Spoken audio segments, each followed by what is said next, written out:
I call to order the Planning Commission meeting of Tuesday, May 12th. And Commissioner Eggleston, if you would please lead us in the Pledge of Allegiance. Please join me in the Pledge of Allegiance.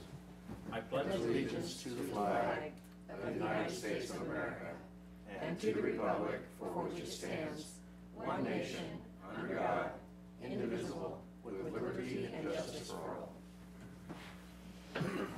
Okay, Mr. Petches, if you'd call the roll, please.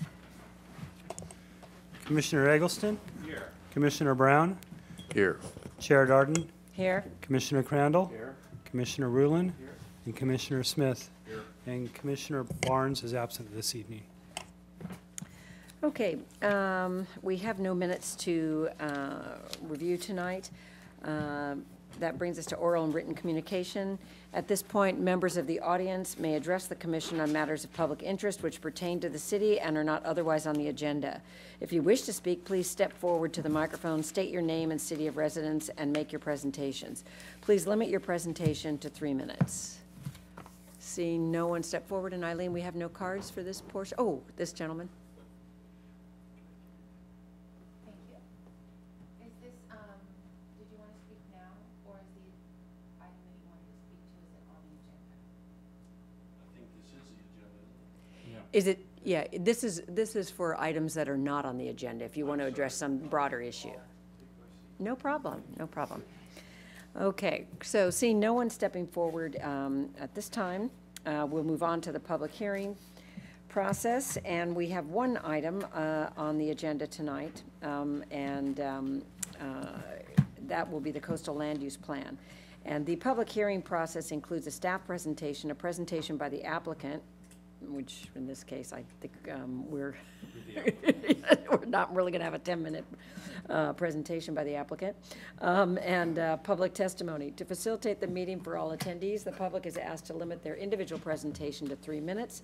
Following closure of the public hearing, the Planning Commission will respond to questions raised during the hearing, discuss the issues, and act upon the matter by motion.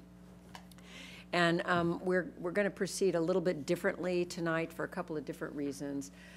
For those of us who participated in the general plan process, it'll be somewhat familiar. We'll be basically going through page by page and discussing issues that are raised by each of us.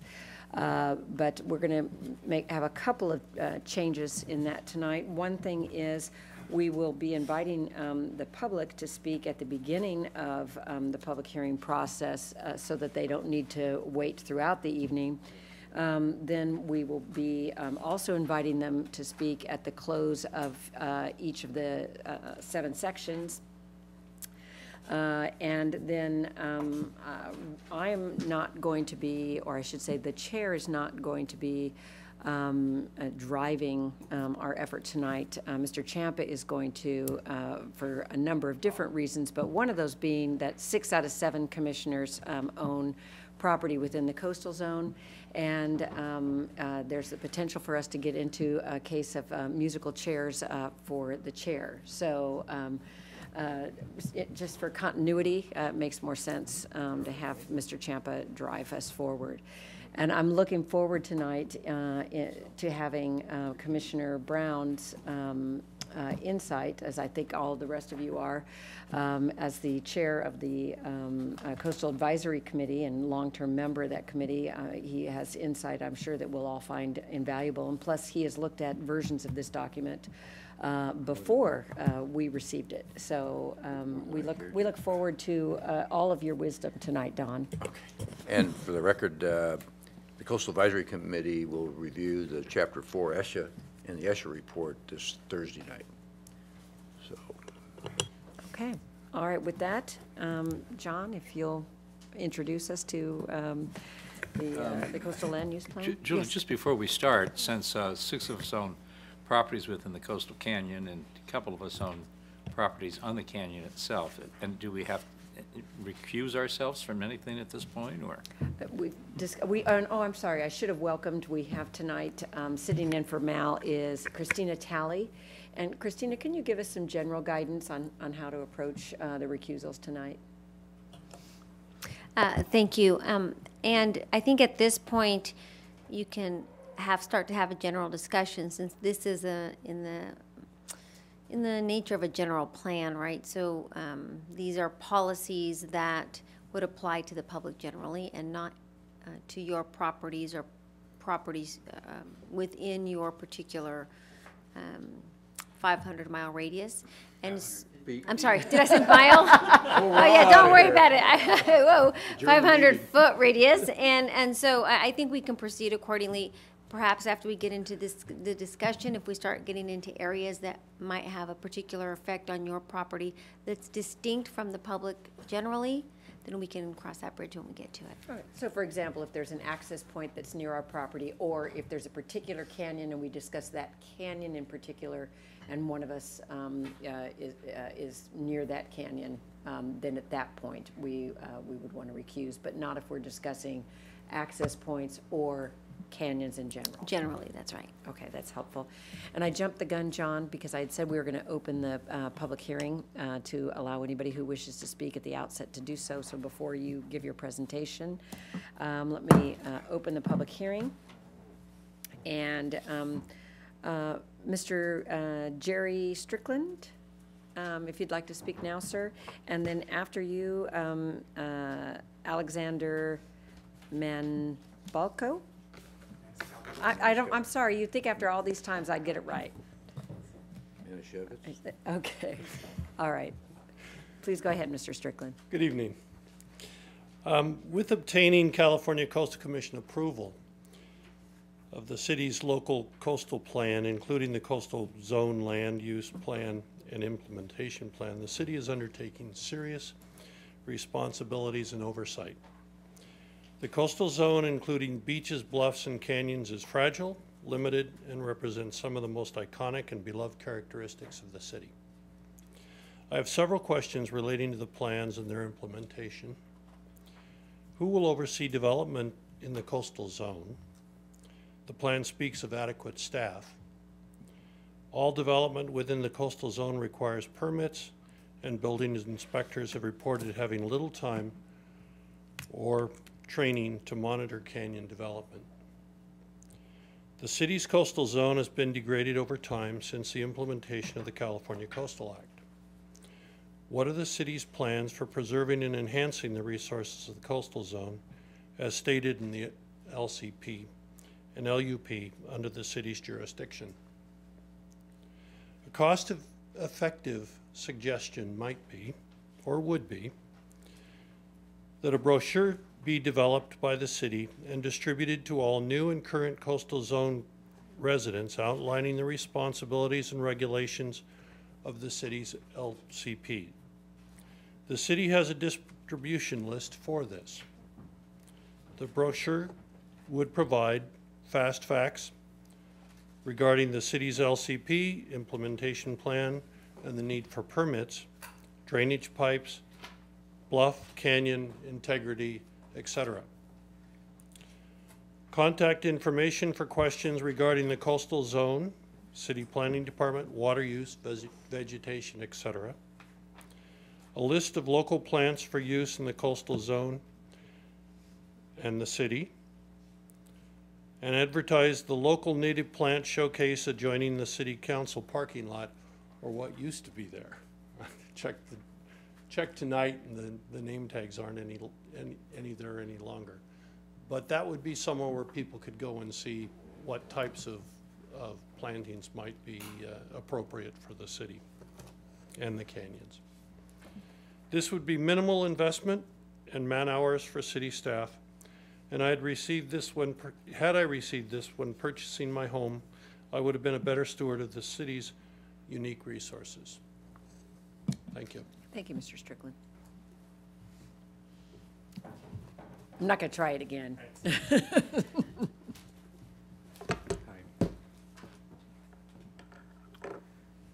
My name is Alex Maniscalco. I'm an attorney with the Lofton firm, speaking on behalf of Capistrano Shores.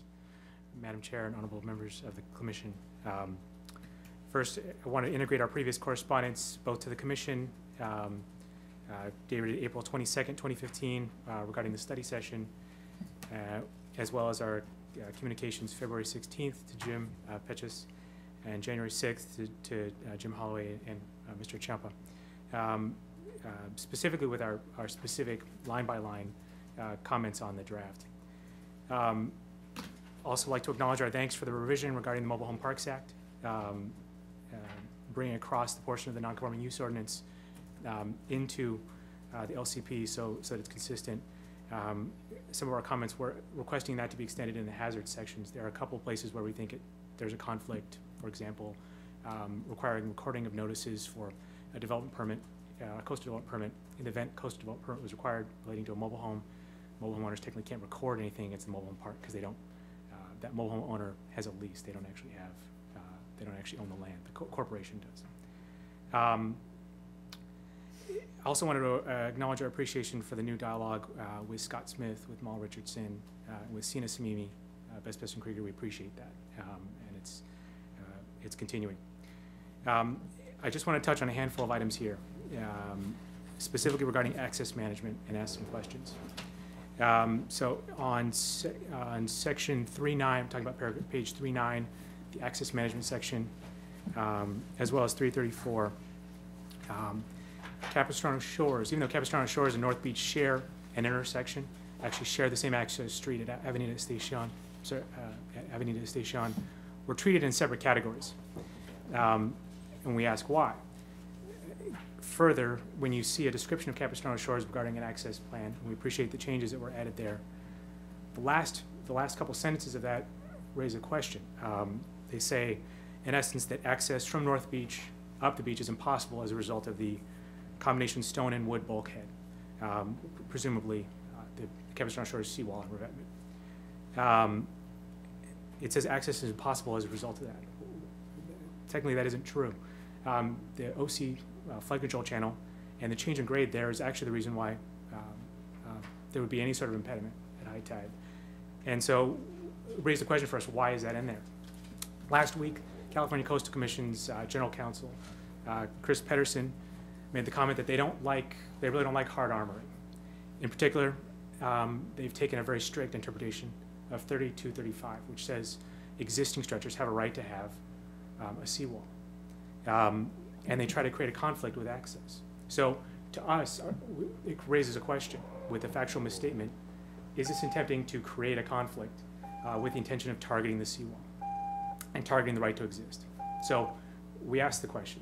We don't know the source of who asked for that to be added, but we asked that it be stricken or corrected to accurately reflect the situation on the ground so it doesn't create that kind of question about the right to exist. Thank you. Thank you, Mr. Manzalco. Is there anybody else who wishes to speak at this point? Okay, then I'll be closing the public hearing, but as we stated earlier, we will be opening it at the end of each chapter. Jim, there are a couple issues that came up. One, Mr. Strickland had an interesting idea about education. Is that something that would be possible to produce a brochure of that kind to help people be better stewards of their property? Certainly it's possible, and in fact, I know that we've done it before for the coastal canyons when we did an effort where we put some regulations in for drainage pipes. And we also included a plant list and a number of things in that informational brochure. So we've done it before. And typically, when the city adopts and gets a certified LCP and takes over permitting, there's a outreach effort to the community to let them know that we're taking over the permitting for the area and then providing that kind of information. So it's probably pretty closely aligned to what we would do when we get to that stage, which would be the second half of this, the implementation plan portion. Okay, great. All right, so it looks like we might be moving in that direction. So thank you for that suggestion. And then you had a suggestion for how we might efficiently handle some of the issues that were brought up by the Lofton firm on behalf of Capistrano Shores. Well, as the speaker acknowledged it, our city attorney, Scott Smith, is working with them to resolve as many issues as we can in regard, because I don't think that there's know, that every issue they brought up is something that we necessarily disagree with. So we're looking at their comments and meeting with them to try and resolve, you know, issues where we can. And what we'll do between now, I understand that we have a meeting with them coming up this week. And whatever we can resolve, we will. And then before the next hearing, which is next month, we'll present those and include them in our packet of what we kind of agreed to. And hopefully we'll address a lot of the things that they have concerns with. And for the things that are remaining, we would have an opportunity at that time to discuss them if we thought it was appropriate. Yeah, so ultimately you would be presented them and you could either agree or disagree or come up with some other solutions. Okay, great, thank you. Okay, John, are you ready? All right. Okay, let's take it away. So this is a presentation in regards to the local coastal program. Just to give you a little, I'm going to start with a little background and dive into some of the topics that we discussed in the staff report, kind of highlighting the main elements of the coastal land use plan. So the local coastal program would benefit the city in that it would be a certification of the city's LCP and would give the city local permit. Is it on? I'm on? I'm on. So it would give the city permit authority within the coastal zone. It will also help streamline the coastal development review process, and that applicants would be dealing with the city, with the exception of the beach area that the Coastal Commission would have review authority over. And with the pursuit of the LCP, the city is beginning the first step, which is the coastal land use plan, which is before everyone today.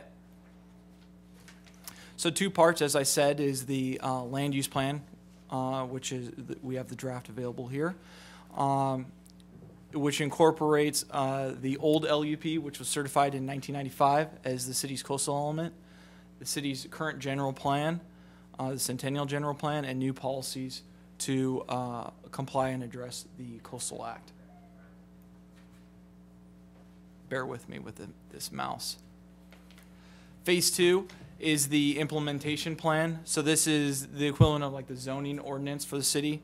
It would include development standards, specific plan information, listing the specific plans that are within the city, water quality ordinance, landscape ordinance, and a zoning map that would be specific to the coastal zone.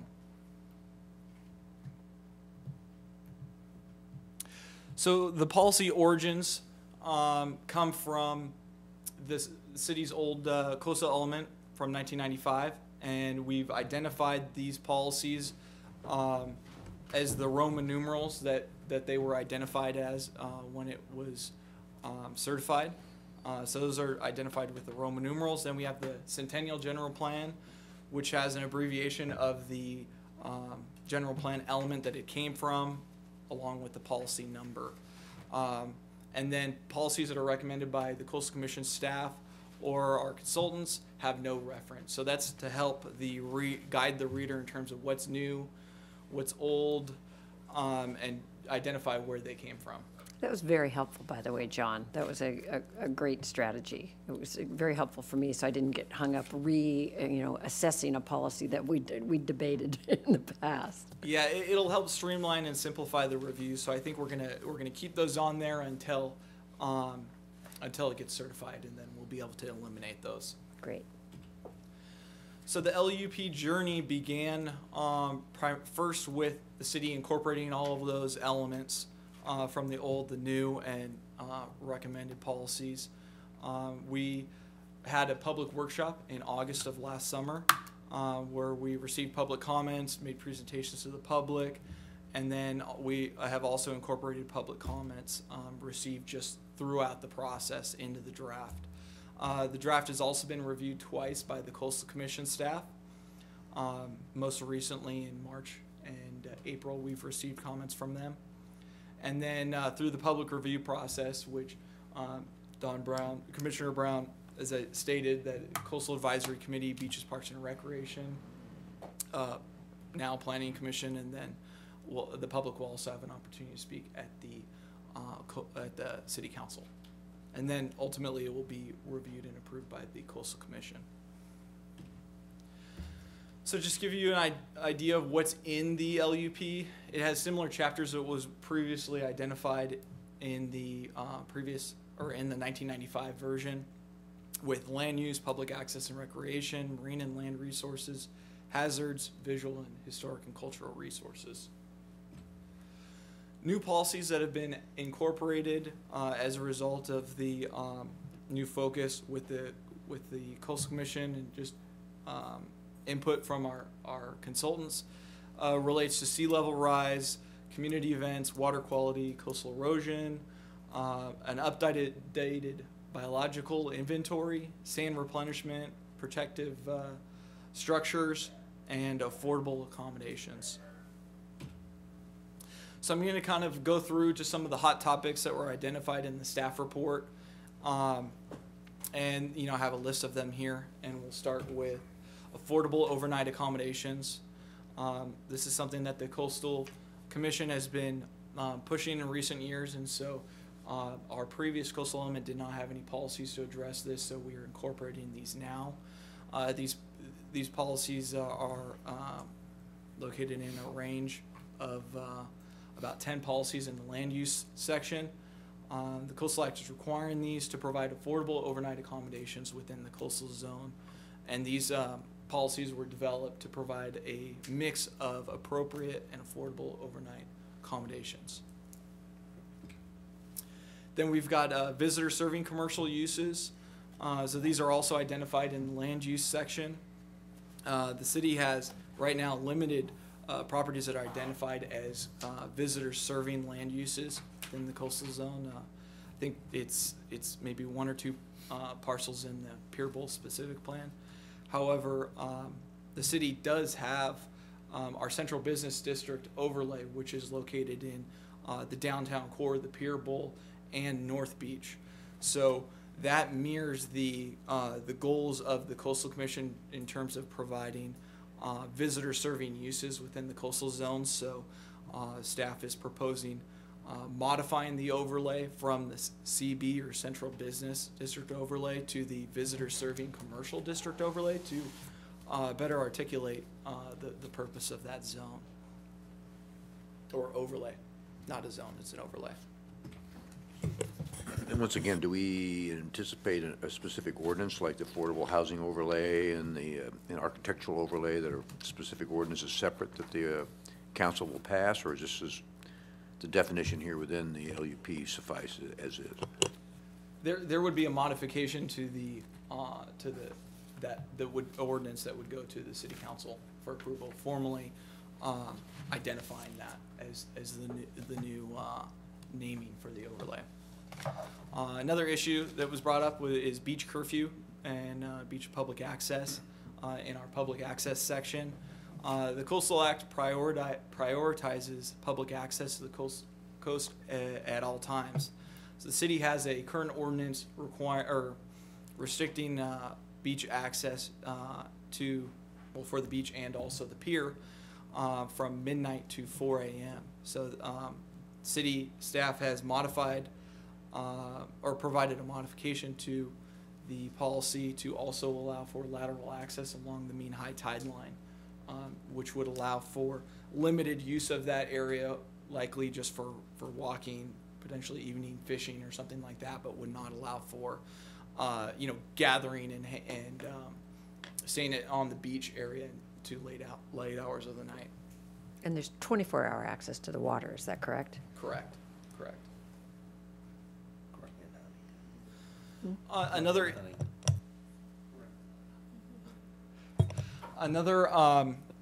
issue or topic that's been brought up is water quality. That's identified in our resources section, and the Coastal Act requires protection and enhancement of coastal resources, including water quality. So we've identified policies that are consistent with our city and state requirements to reflect that. Sensitive habitat.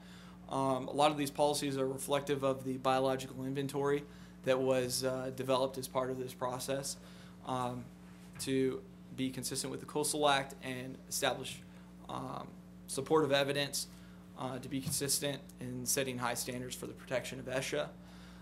These policies ensure that the ESHA is protected, and then also establishes buffers, mitigation, and mitigation ratios associated with that.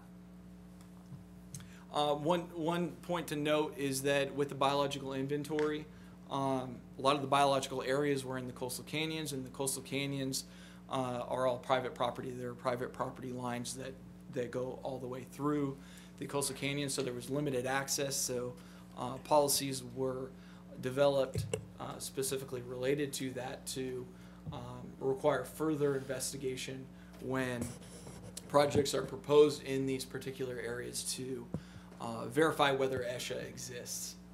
Don, you have a question? Yeah, but specific, clarify for me on the property. I thought that many times Ole Hansen sold the slope, but that the city retained the actual bottom of the canyon. But you're saying that the property is continuous, private across from one edge, string line to the other? Yes, I think there's only one canyon that may have a access easement down through it, but I think that the majority of them have property lines that go all the way through. Okay. That butt up to each other.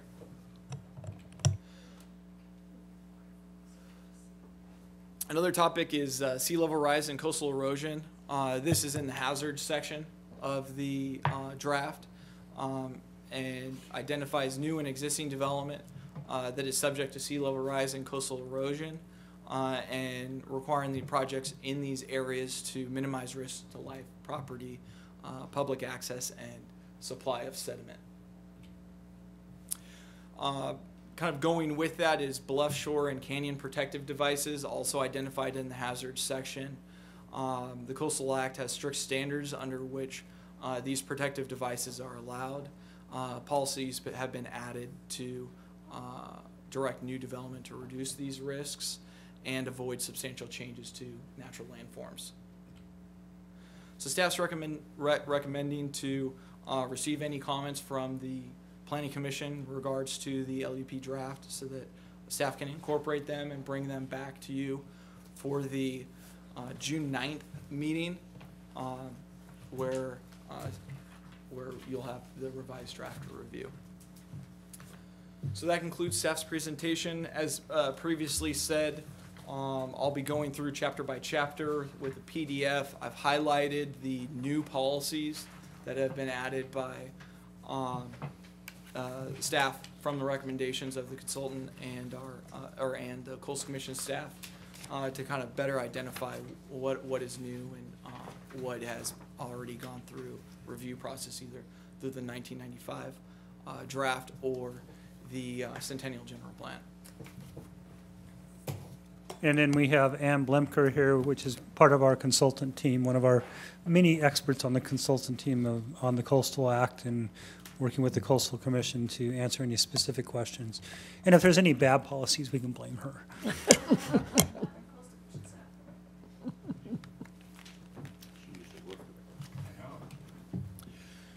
All right, so I'll jump into chapter 1. Chapter 1 is primarily functions as a kind of a background introductory section. I think we can just kind of go through this page by page. Let me know if there's anything that, any comments, associated with any particular pages, and we'll hold up. So, so far so good. Page 1. All right, that's good. So, good start. 200 more to go. Yeah. So here's just a general map of the city, identifying the city's coastal zone, which kind of is an introductory graphic. Is there any questions related to section 1.2.2 on general goals and objectives? Where does it say in here the boundary lines of this coastal zone? It shows in this map, but where does it really talk about how many feet it goes in towards the east? I think there is some reference, I don't know exactly where, in regards to 1,000 yards inland of the mean high tide line. I didn't see anything in there like that. Because I Michael, Sorry. don't hide your light under Yeah, a bushel. when I was reading this, I kind of missed a simple scope section that would just, you know, define this area clearly. I think is it 500 feet? Yeah? What? 3,000. I'm as bad as you. 500 miles. The Coastal Commission maps the coastal zone for each area, and that's approved through them, and it's been pre-approved in the existing LUP. And it isn't as simple as saying it's 1,000 feet from the mean high tide line. There's all kinds of variables. So it would be really hard to describe. The maps basically says it for itself, so we didn't see a need to provide a word description. When everybody's just gonna look at the map for the coastal boundary anyhow. So the map is provided to us by the Coastal Commission? It's pre-approved by the Coastal Commission. If we wanted to change that boundary, we'd have to go through a separate process to adjust the boundary. Okay, so that begs the question, because if I'm a resident in this zone, I think I'm in the zone, maybe I'm not. Some of those things zones get split just west of the freeway, which I find interesting. I would have suggested that the freeway makes a natural border, so it would have been very simple for people to understand where they lie in this. But I did talk to John about that, and he said it had to be the feet. But you know, people are going to look at this, and they're not going to have those maps to really know where they fit into this, especially in those gray areas of the map where it's between the freeway. So how We're would gonna they have go a about that? GIS on this that is gonna be lot by lot specific. You can look at your lot and you can tell whether you're in or out. It's gonna be really clear. Oh, they'll have access to. Oh, yeah, you'll be able to blow it up to an individual lot and look at whether you're in or See, out.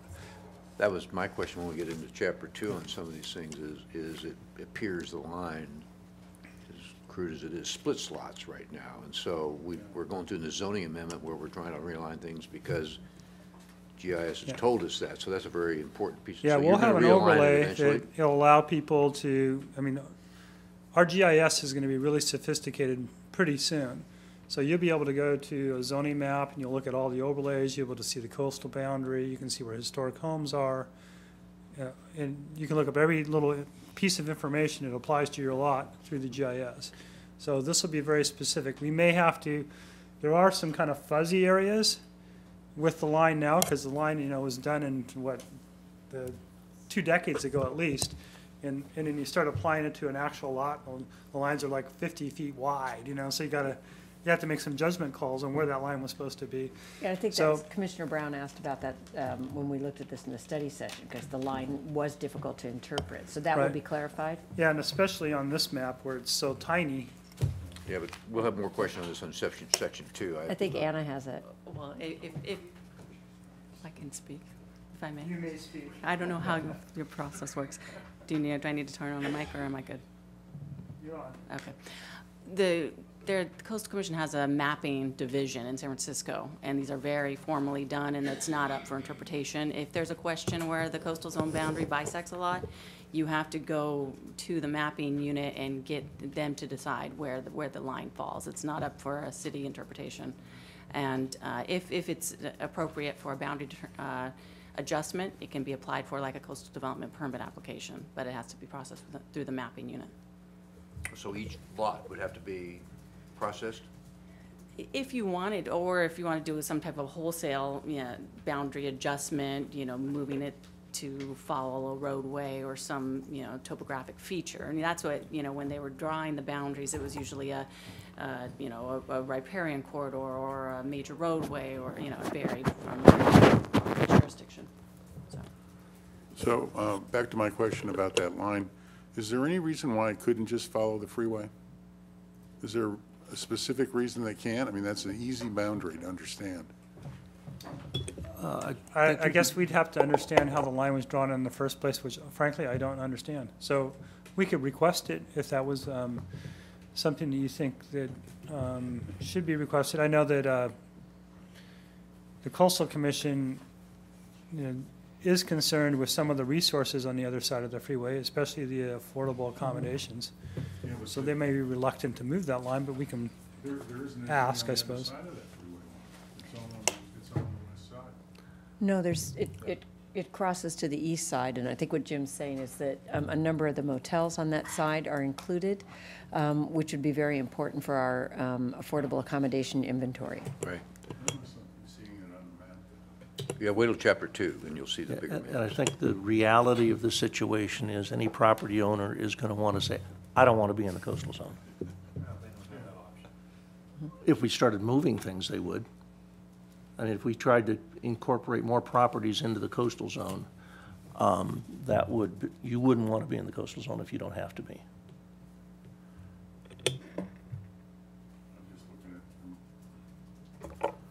I think when it starts to split lots and things, it's kind of a strange way to levy this, you know? Doesn't make a lot of sense to me. Okay. John? All right. Want to move on? And Anna, in your answer to your question about our process, I think if there's any point during the proceedings tonight when you think you can answer a question and, share something from your experience, or either, that or your, the thought process in helping to put this document together, please step up to the mic and share that with us. We're happy to benefit from your expertise. Let's see here. Okay, so back to this map. Any further questions for chapter 1? It's pretty short. It's our shortest section chapter. Woo! So that makes it my favorite. We're good with chapter 1? I believe so. Everyone? Yeah. Yeah. All right. Should we open it up to the public for? Yes, I think we should, even though I think it's doubtful we'll hear anything from anybody on this chapter. So we'll open the public hearing to see if anybody has anything they'd like to address in chapter 1. And Mr. Strickland, if there's something, go ahead and step up to the microphone.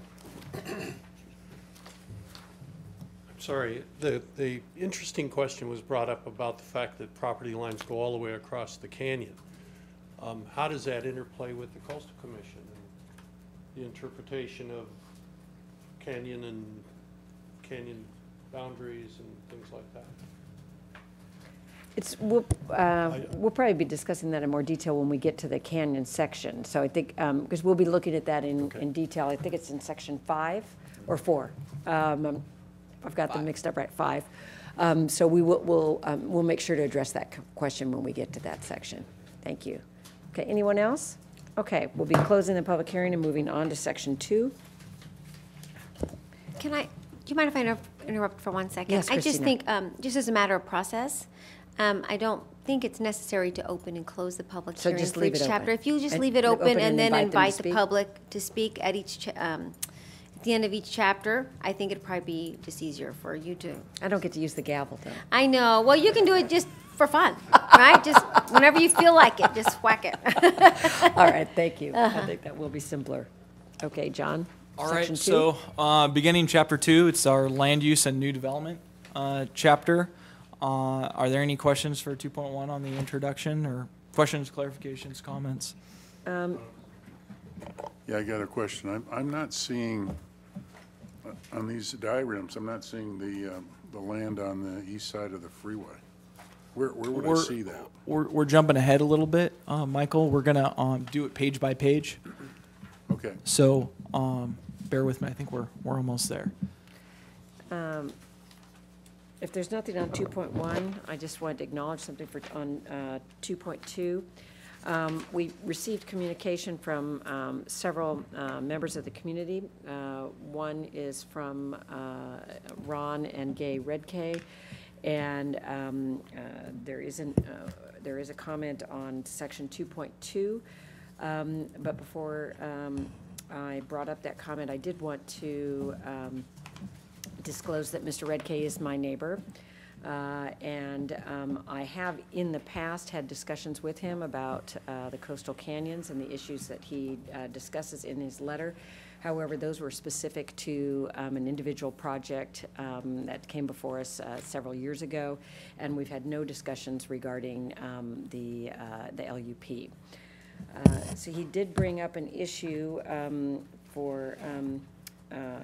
in several different sections, beginning with 2.2, where the words below are included, actually restricts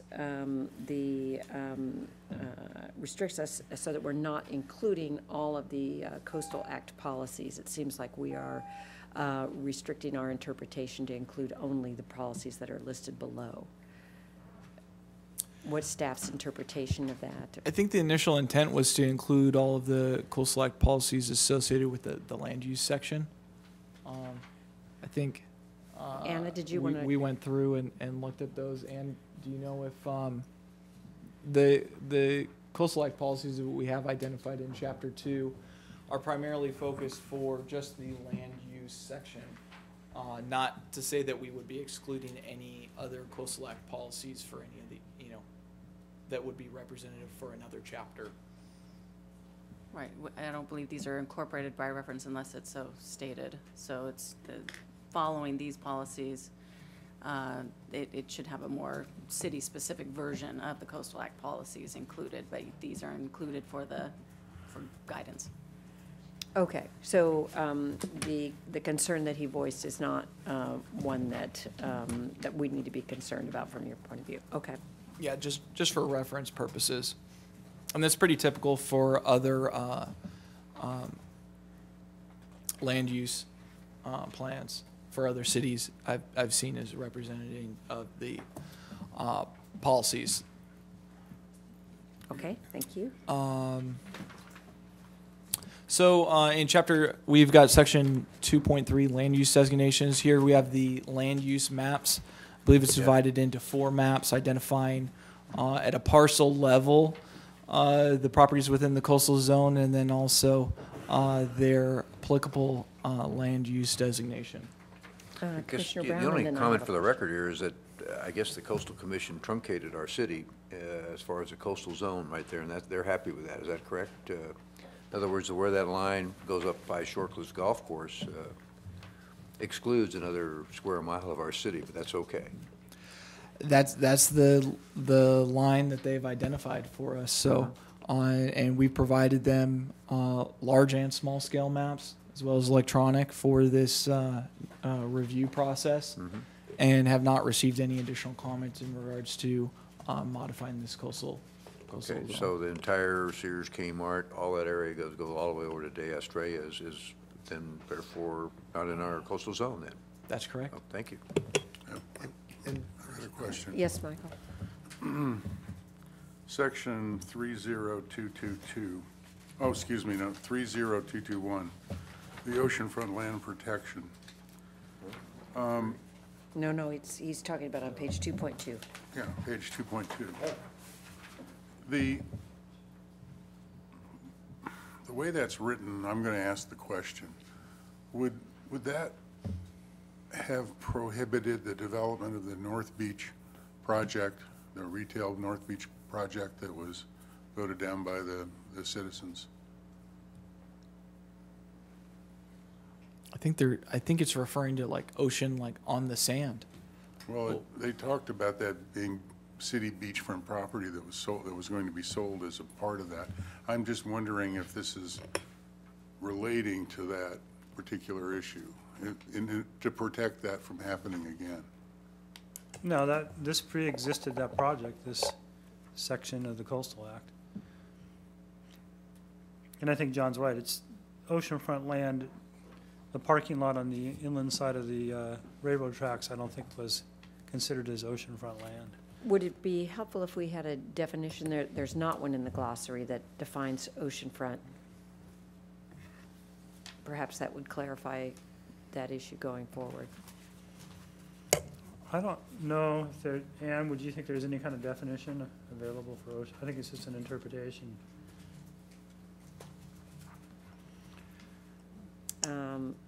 I really wouldn't know what to put, or whether the Coastal Commission would support that kind of a boxing in of their policy. Keep in mind, this is written in the Coastal Act, things we can't amend. It is what it is. So Yeah, I understand that. I And we're just, citing the state code here, so we don't, We don't have any. So even if we were to say put a definition in our LCP on oceanfront, it still wouldn't apply for this policy, is what I'm saying. It's not our Okay, policy. that makes sense. Does it mean it's actual beach property then, goes right to the beach? Is that what that means? I think it's meant to be more encompassing than that.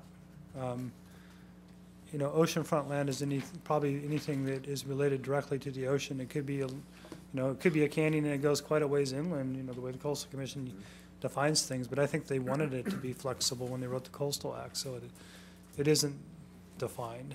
Otherwise, it would be if they were specific about trying to preserve one particular thing. But your question was, would it apply to that project? I mean, I guess we wouldn't know because it didn't ever go to the Coastal Commission. But my sense is that it probably wouldn't because there's other projects that we're doing within that same parking lot now that are being evaluated by the Coastal Commission, and this section isn't applying. So the parking lot that we're doing at North Beach, for instance, is not being evaluated against this policy, is not, you know, taking away recreational area, because it isn't recreational area now, it's parking. It's a helpful point, Jim. Did you, I guess I think Jim is next. Jim Rubin. Yeah, I'm looking at figure 2-1A. You had it up a minute ago. And I'm looking at these lines that represent the coastal zone boundary. And on this particular map, there seems to be a bit of gerrymandering. First, I think there's some overlay with some of the city boundary, actually, that we lose that blue line for the coastal overlay. So I think that's what's happening, because it kind of goes, there's that line at the bottom, the blue dash line at the bottom, and then it stops. And then up near the top, there's a vertical blue line that picks up again. And I'm guessing it follows the route you just did, but it's covered up, so we can't really see it. Yeah, I think it's, John's got it. And at the same time, it seems to be a bit of gerrymandering. I don't understand why the coastal zone is so close to the water at that point, and then the rest of the city, it's away from the water, and it happens to cut in right along those streets. Do we have any reason why they define the map that way? Well, the area that's not colored, in this general area here, is actually part of Dana Point. So, well, I think so. Yeah, some of it is, some of it isn't. That's that point I'm So- making. Yeah, I think This it is not- looks there's like a lot of we're- our city in there, but that's This is what mine okay. does. It goes like this and down and around and this. It looks like we have two questions on this issue, and Ann seems to have something that could enlighten us. If we really wanted to get to the bottom of it, how it was drawn and why, there are staff reports associated with the coastal zone boundaries when the coastal zone was adopted in the 80s. Or whenever this section was done, they just went down the state and did, area by area, and the mapping division did prepare staff reports. So we could, do some research through archives and try to track it down if you were interested in the history. So it's been like this for, whatever, 30 years or so? Yes. Huh, it just seems odd, especially Yeah. with the rest of the city. Why Well, it's- and to Don's point, that it's, the whole north end of the city is excluded. Do they review these from time to time? I'm guessing they had some reason for doing it, and it may have had to do with existing development at the time. So do they come back and every 10 years and do a survey or something and change it? No, they don't really have the staff or the resources to do that. They barely have staff to do, regular updates of LCPs. So it usually comes to them on a case-by-case basis, or in this would be the opportunity for the city to reevaluate your own coastal zone based on current circumstances. So it just, when the opportunity presents itself, they'll look at it. And again, there's a whole mapping division that handles this. And they have, within the last 5 or so years, undertaken an effort to digitize and update all of their records. So now they have come into the 21st century, and I don't know if they've gotten to this part of Orange County yet, but we could find out what level of detail they're at in this area. Don? I guess we shouldn't ask the question if we can't afford the answer.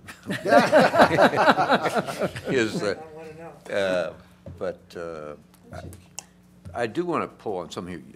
Chair Dard just mentioned maybe, in addition to the definition section, but you said that, no, we don't want to quite do that. Is this definition section provided by the Coastal Commission? This is the approved definitions that are in it? I remember when we worked the general plan, we worked for hours on the definitions. And so you know, we always, it's the last chapter, and the next thing you know, when you're brain dead, you just have to slog through it. Now, is this kind of been handed to us? This is the way it is? The definitions are what they are by the Coastal Commission, or are we? No, we have the ability to write our own definitions Okay. that apply to our coastal zone. My point was that you didn't want to write a definition that applied to a coastal act policy because it doesn't apply. So, I mean, I it would just apply, wanted to- it could apply to other policies you have if you use the same word in other policies. But, Okay. you know, the Coastal Commission isn't going to view that definition to regulate their policy somehow. Okay. I just That's wanted to all. make sure we were on That was a good somewhat clarification. firm ground here, because you know, you never know. It's like doing the footnotes in a term paper, you know, you're brain dead, and then you got to put all these stuff, this detail in that can really affect you in the end, so that's why I brought it up. Ann? If I may. In the definition section that you've got now, it's a hybrid of prior definitions from the currently adopted LUP, new definitions that coastal staff has wanted us to incorporate, particularly related to the sea level rise and things that are more current now. And then there's some that you can't really touch, you know, like definition of development, that's from the Coastal Act, and they won't let, you know, cities modify that. One thing about the oceanfront definition, you know, the way it's typically interpreted is, you know, between the first public road and the sea. So if you wanted to adopt something, you'd have to kind of start with that as the baseline and you know, nuance it from there. Okay. Okay, John, proceed, please. All right, any other comments related to any of the land use You know, maps? I actually had, right before you got to the map, I just had a question on the introduction to 2.3. Your statement that the land use plan utilizes the same land designations found in the land use element of the city's general plan. Have all of them been updated to reflect recent changes, or it will be once those are passed? It will be. It will be updated to reflect those. Yeah, basically, we're operating with one set of maps. So when the general plan amendment process goes through the city council and it obtains its approval, those maps will be inserted into this document along with the land use table that identifies allowed uses, allowed heights, densities, all of that will be mirrored in this document. And whenever there are future changes, it will be updated to match that. Correct. Okay, thank you. Just one point of clarification, though. The general plan will not, as it sits today, have the new overlay that's being applied to the coastal zone for visitor serving. So we'll have to make sure that we, if we want the general plan to be, you know, entirely consistent with the LCP, we'll need to make that modification to the general plan. Most of it's being transferred to the LCP from the general plan, but in that that's case, one I thing think we that need has to to transfer go. it back, yeah. Well, is it appropriate to generate it now, or go back to, while we're in this zoning, this general plan amendment now, or is it the way the process is, that's already too late for the current work we're doing here? Oh, no, Or you we have to can go back to the incorporate council and it. get We can appropriate. incorporate it now.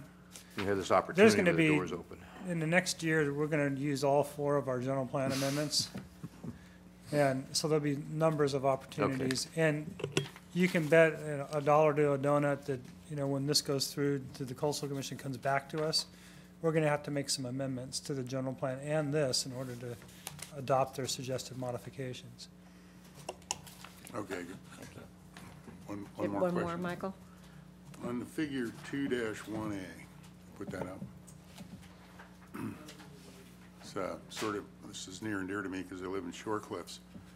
With this boundary line, and I'm trying to point out how strange I think this boundary line is if you look at up at the top, you have the whole Shore Cliffs neighborhood in there, except you take the back row of those last houses out of there.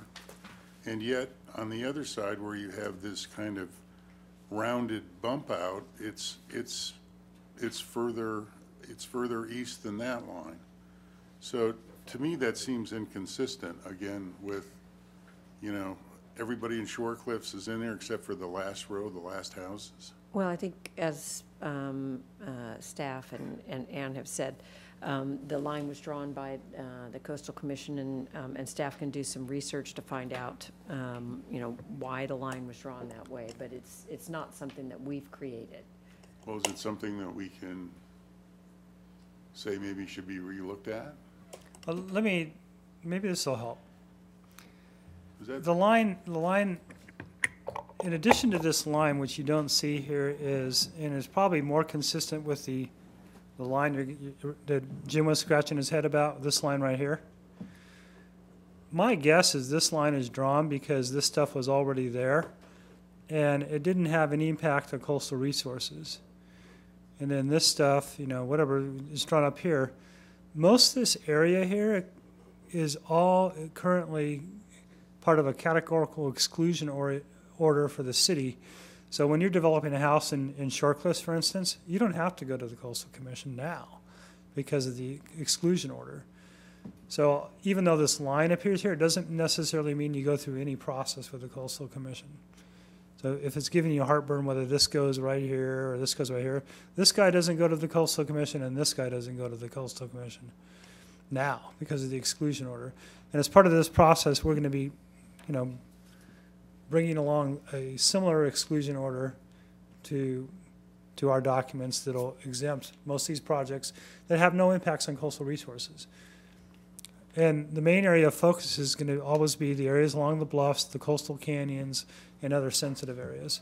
That's the areas that will have the more focal review and the higher development standards.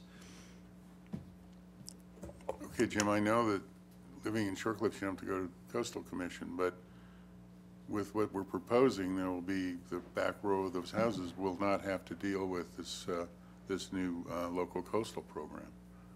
And I think that's inconsistent. My point is they don't now. They don't know. Yeah.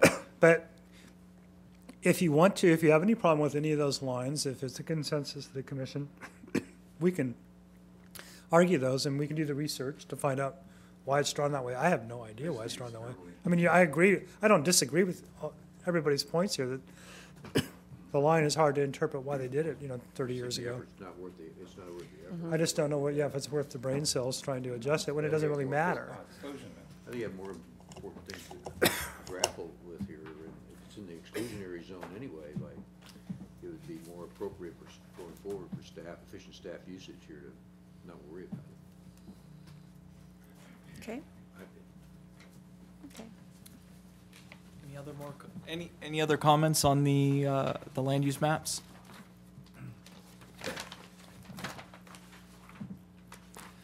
No. All right. Well, we've got some land use coastal zone overlays. Maps also included. These are representative to reflect or mirror the general plans overlays as well. And Commissioner Crandall has a point or a question. Just a housekeeping one for you. We've got figure 2.2A in front of table 2.1, 2-1. Table 2-1. Do you think it'd be It's- better to go I think you need to move these back, 2-1 because I E ended or up something? looking after I got to this point to try to find those maps, and they seem too early in the section. Do you want to make them like 2-1E? Through- Whatever you think, well, they actually relate to something behind the table here.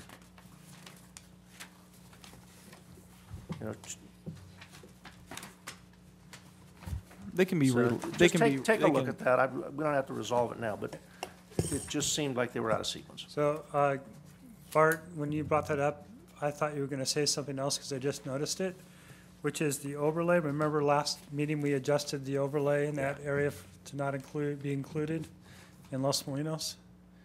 So that overlay needs to reflect that other change. Good point. That too.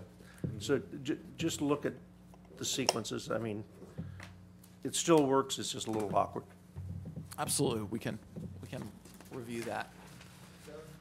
Thank you, John. John, so you're clear on figure 2-2A in the North Beach overlay? The general plan overlay was adjusted at the recommendation of the planning commission last meeting. So we'll just, I think that what we were gonna say overall, just know that we're gonna make the two maps be consistent with one another. Yeah, so these maps are gonna have to get redone, anyways, after the general plan amendment, so we will be inserting those at that time. These are more or less a placeholder until then. I have a housekeeping issue too, that when these are redone, these keys are way too small to read. So if you could make that bigger, it'd be more meaningful to look at these diagrams. Absolutely, we'll include them as appropriate sizes of the land use maps.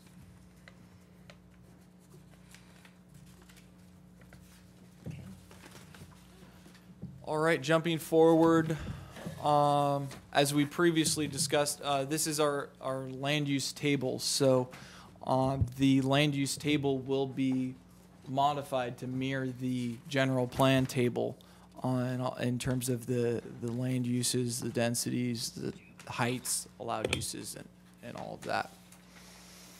So with that being said, are there any comments with this table at this point in time? I don't see anybody. All right.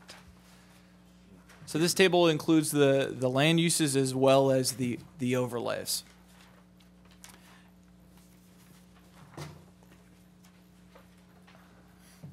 It's a fairly large table. All right. So now we're jumping into the just general descriptions of the different land uses. And then we've also included at the back end of this descriptions of the overlays as well. And I think, John, there's a section that inadvertently got dropped at the top of page 2-19, which says there are 2 significant design orientations, and it lists one, but then it doesn't list the second one. Oh, I'll make sure to address that. Thank you. Mm-hmm. And I apologize if I missed a more detailed discussion of this later on in the document. I didn't understand what planned residential district overlays were. There are a few of those within the coastal zone, so they're kind of like a community development, PUD, plan unit development. So they're kind of like a you see them a lot as condominium projects, doing a larger kind of master planned condominium complex, looking at providing more open space with grouping condominiums together. So this is reflective of our coastal or of our zoning ordinance. So it's just carrying that over because there are some. It allows flexibility. Say it's a an R1 neighborhood or R2. Mm-hmm. It allows flexibility in development standards in exchange for creating more open space or some other innovative approach. And as John said, they're typically condo complex type situations where there's group ownership rather than individual ownership. Okay, thank you. I appreciate that. Can I Don? offer a comment? Of course, this is the first description on the visitor serving commercial district overlay, which is a good effort coming out of last time. But I would just offer some wording in there that this overlay is contained exclusively within the coastal zone.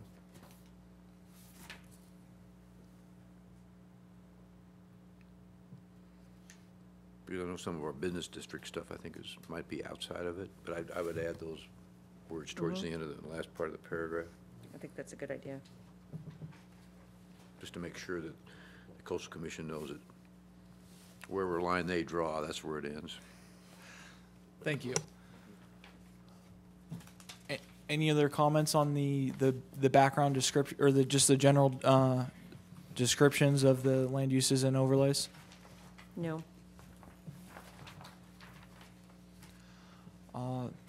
In section 2.3.3, our focus areas in Marblehead coastal plan area. Are there any comments associated with this? These were also mirrored from the general plan as well.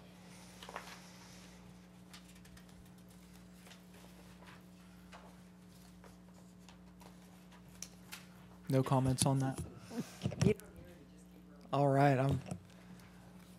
All right. So now we're jumping into the land use policies. So this is beginning on page 2-24.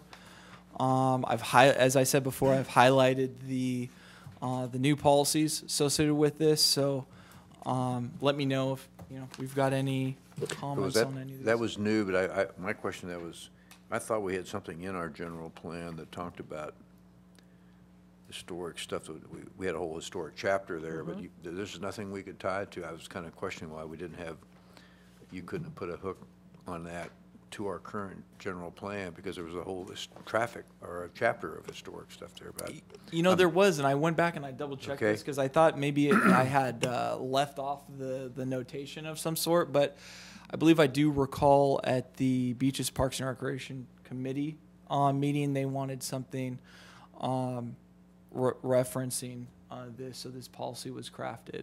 So that's what I believe it was related to. But nonetheless, I think it is a good policy. Okay, yeah. Okay.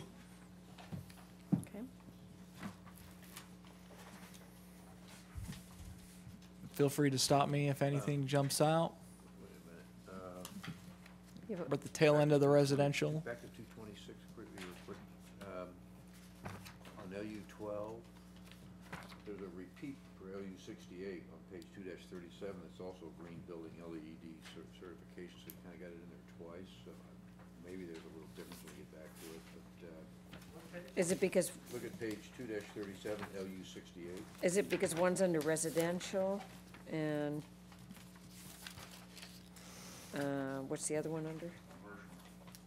Yeah, this is the 68, LU 68 is under the commercial section, Okay. so it could just be bridging that, reiterating that the green building for residential and commercial. Okay. So you want it twice this time? Just gonna keep going.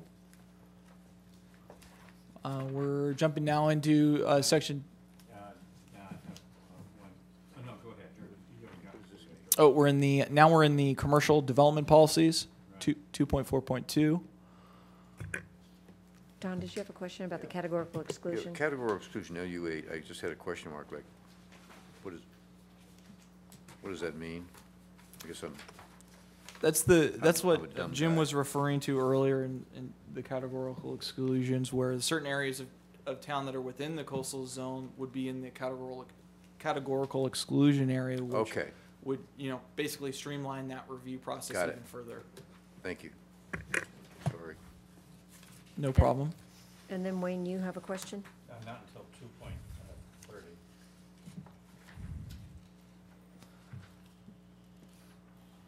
I think we're approaching Okay. 2:30. Yep. Okay, it's LU-29. Can't we just say, instead of drinking establishments, just restaurants? I just think drinking seems to be a little, I don't know if we're trying to put a bunch of taverns and bars in the coastal zone. Why don't we just put restaurants? We can definitely do that. Let's see here. Does that exclude then, if we're not, if No, we're saying restaurants? Restaurants. If they don't serve food, does that exclude them? Yeah, this is just identifying them. It's not saying we're necessarily doing them or Well, it promoting actually it. says drinking establishments. I like to have that taken out, just say restaurants, that type of. I guess the question would be if there was a drinking establishment within the coastal zone, would that be? Like Of any if it's concern. just a wine bar? It's just specifying that that we're prioritizing these uses, and I think Wayne's concern, not to That put we're words in your mouth, prioritizing Wayne, bar. but prioritizing drinking establishments probably isn't what our priority Well, is. I don't know if we're prioritizing. We have to provide adequate visitor-serving facilities. And do we want to limit what we can count as visitor-serving facilities? I I don't think we're trying to wouldn't limit it. think I so. think we're just trying to specify that it doesn't say restaurants here, eating. It says eating, drinking establishments. Why don't we just say restaurants? I'm not comfortable with that.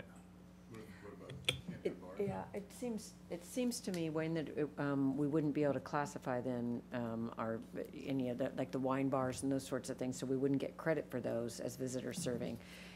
Ann, is that how would the coastal commission interpret that? I think the eating/drinking came from an edit from coastal staff, if I remember correctly. I think so. But I don't know that. It's obviously, it's up to your city and your preference, what you want to prioritize, but, bars are, a visitor serving use by, the interpretation of, coastal staff typically. So if Just we, look at Huntington Beach. if we don't describe them as bars, if we don't include bars or drinking here, would it be possible that we would not have enough establishments that were considered visitor serving in that area? If we limited it just to restaurants? There is no minimum or any percentage or requirements, so it just, I think might be semantics. We might have to check with staff. But I think this came from an edit. The eating/drinking came from From an staff edit by coastal commission. On- Well, I mean, I think if they gave us this edit once, they're probably gonna give it to us again, is that correct?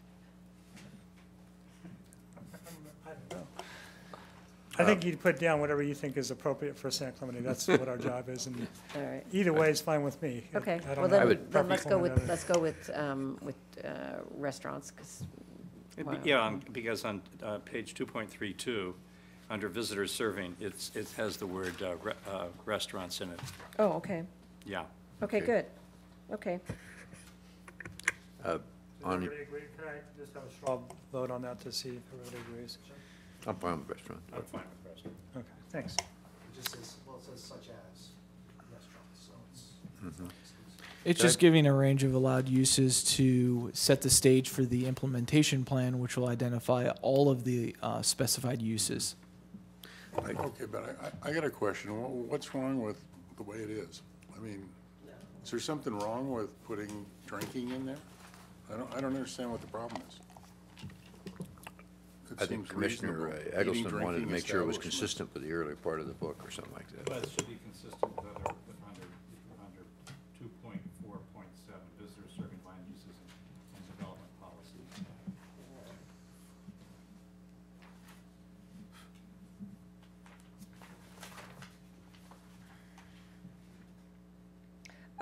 I don't have an issue with it as is, however, I think Commissioner Eggleston does, and it doesn't seem that it's going to harm us, so out of respect to him, I think we took a straw vote yeah. and everything like that.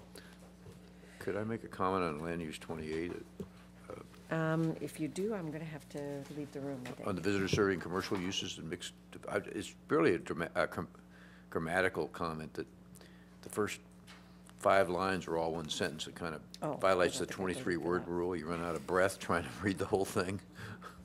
And maybe right about the time we're on the 3rd line for mixed-use development, period, and then make it sentence. In other words, the first 5 lines are all one sentence. You run out of breath trying to get through it.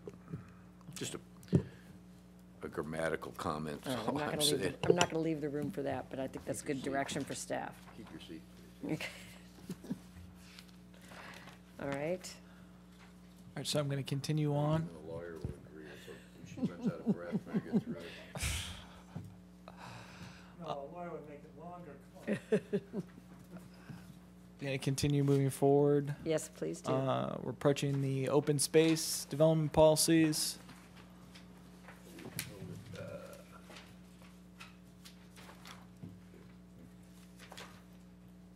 Approaching visitor serving land uses and development policies. Jim? Yeah, just an observation, I was looking at, I think it's table, well, I can't remember what table it is, the table you have of the, 2-2 with the motels? yeah, the motels in the coastal zone. I think Nomad's new lodge is in the coastal zone good as point. well, so. Actually, I believe I it's had that outside noted of the too. coastal zone. Oh, really? It's on Yeah. the west side of the alley, so I had assumed. The, if you look at. What's with these maps anyway? So. It's mid the 100 block of the downtown is where that is, and I believe Nomads is right along that alley. So it's about 6 or 7 lots inland of the coastal zone as it's located right now. Oh, really? Okay. Yeah, because we were looking at that to include that in our affordable overnight accommodations table, and unfortunately we were unable to include that. It's odd that a surf hotel is part of the coastal zone. Yeah. But the Hampton Inn qualifies even though it's kind of on the 50-foot line, okay. All right, so yeah, we are now in the visitor serving land uses, development policies. I have a question, I just, on LU-48. Could somebody just explain to me the intent of that policy? I think that, let's see, LU-48, this is part of our block of affordable overnight accommodations, and just encouraging a range of rooms and room prices, being that, bless you. Wow. Wanting to ensure consistency with the coastal act, but also allowing for a range, so allowing for new higher end hotels to come in, as well as, you know, being consistent with retaining the affordable hotels and motels. So, so this is saying that even though we would control the range that we would have by the conditional use permits that we approved, we would certainly not be providing a pricing list to the motels in town. This is prohibiting that. That's the intent of this. While we can control new projects and the percentage of affordable accommodation that those new projects have, we're not providing anybody with a price list. Is that what the intent of that is? Ann? Jump in if John was going to answer, but the Coastal Act expressly prohibits any setting of rates, room rates for overnight accommodations, so we definitely wouldn't be carrying that into your LUP, of course, but we went really round and round and round with coastal staff on this topic, and I'm sure John was probably going to get into that a little bit more, but they really wanted a minimum number of lower cost overnight accommodations and more strict policies regarding, you know, preserving those and prohibiting conversion, and you know, as John expressed it, you know, we want to leave this flexibility in here, that there's a great balance now. You're going to work, this is a guiding policy that you're going to maintain that balance and keep a range of upper, or, you know, a higher price, moderate price, and lower priced accommodations. And in the appendix, we're going to be just showing the baseline of what the rates are based on the analysis that's been done by staff right now at the time of certification, what the price range is and what the inventory is now. And that would be in the appendix, and then kind of maintain that balance. But we're really, it's a hot topic with Commission. There's been 2 workshops in the last year about overnight, affordable overnight accommodations and how to handle this. Another topic we'll get into in the future policy here is the mitigation issue in the fees. I had, don't go very far from the microphone. Yeah, that one, I mean, it's really hot, and there's a lot of, you know, recent LUPs that have had to put in a policy against, you know, the city's better, you know, against their wishes, that requires a mitigation fee payment when something's being converted from a lower cost rate to a higher cost, and they have to pay into a, you know, $30,000 per key for the 25% of the new units, and then that goes into a mitigation fund that's supposed to be used to provide new overnight accommodations in the coastal zone in that region. But the coastal commissioners have gotten really frustrated because it's a lot of money is just sitting in a fund unspent, millions and millions of dollars. Well, whose fund is it? In different areas, it's a Theirs? It's a fund. It's a, you know, it's kind of a separate account that's, you know, held. It's through the condition compliance, and you can't. Is it in the city of San Clemente's bank account, or is it in the Coastal Commission's bank account is my question? Right, well, right now, the millions and millions of dollars are all in different bank accounts up and down the state. So what the commission may be recommending, commission staff may be recommending here is that, you know, the city would create its own lower cost overnight mitigation fund that, you know, you would be, you know, the monies would go into, and then you'd be responsible for kind of doling out as appropriate. So it's, you know, it's a topic we've really tried to keep the flexibility and keep this as loose as possible without putting in a dollar figure for a mitigation fee, without creating an exact number, baseline of overnight lower cost units you have to maintain, but just saying that there's a good balance now and you're going to maintain that balance. Wayne? What's affordable? Yeah. I mean, I don't know what's affordable. Well, and I don't mean, know what's high affordable priced to either. one I had person. difficulty figuring out, when it said that we had whatever it was, 22% high priced, I was trying to figure out where that was. And I don't know Well, what it's- balance it- is. that's- Or appropriate. Yeah, appropriate, exactly. Yeah, So, well, for anyone who follows the commission, again, these two workshops over the last year, they've really delved into this issue. In the last about 10, 15 years, the commission staff has used this methodology that again would be in the appendix. That's how that breakdown was established using the typically applied commission methodology of what the lower moderate and higher priced is. And it's taking an average of the peak season, July and August, taking an average of this, whatever the jurisdiction is, and comparing that to the statewide average. And statewide in all of California in July and August. And then establishing what percentage, San Clemente is, your averages above that, and then This is creating the huge. percentages. It's a very complicated, but number by number, recreated their methodology, which isn't saying it's the best way to do it, and Jim and I have had many. I roll my eyes a lot when we have this topic. Yeah. Because I don't think you're isn't alone. it interesting, they take the coastal zone and we have our average by the beach in the summertime, but somehow, Barstow and Palm Springs and those places are included with their summer rates? I mean, But that in doesn't August, make any sense at all. You can get a room know? real cheap in August in Palm Exactly, Springs. because their season is the exact opposite of ours, so it We'll doesn't just even try it make in sense. San Or Francisco. some places that just don't even have any kind of tourist, product at all in their towns, and they have low rates just because of where they're located. So, it's not an apples to apples approach at all in terms of the comparison. So their low, or their high is pretty low. I mean, I think most of us who were traveling in the resort area would think, hey, that's a pretty good rate for their high. How's Dana Point ever going to make it with 2 5-star hotels over there? Yeah, I think they've had big mitigation measures. Wayne? Our accommodations are pretty moderately affordable in San Clemente, and compared to Dana Point or Newport Beach, those types of places, or Huntington Beach. So if we have our moderately affordable rates, do they come up with a percentage of saying, okay, you have to have 30% of affordable versus, blah, blah, blah? Do they come up with a percentage of that? I mean, we're pretty much in line with the moderately affordable rates down here. Right. So to me, it seems that this is going to affect the new hotel Yeah. at Marblehead. And that new hotel in Marblehead, for example, is going to have much higher rates than most of our hotels here in town. So it just seems to me that if they're going to be forced, is that out of the coastal zone? Good. so I've got, Jim?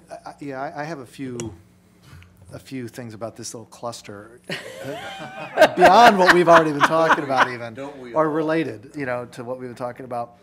One is we talk about encouraging new overnight, let's see, what did I read here? Encourage and maintain lower and moderate cost coastal recreational business serving. If we have a good balance now, why do we need to encourage it? Why do we, to me, that means we have to create more of it. And if we've already got that good balance, then what are we encouraging?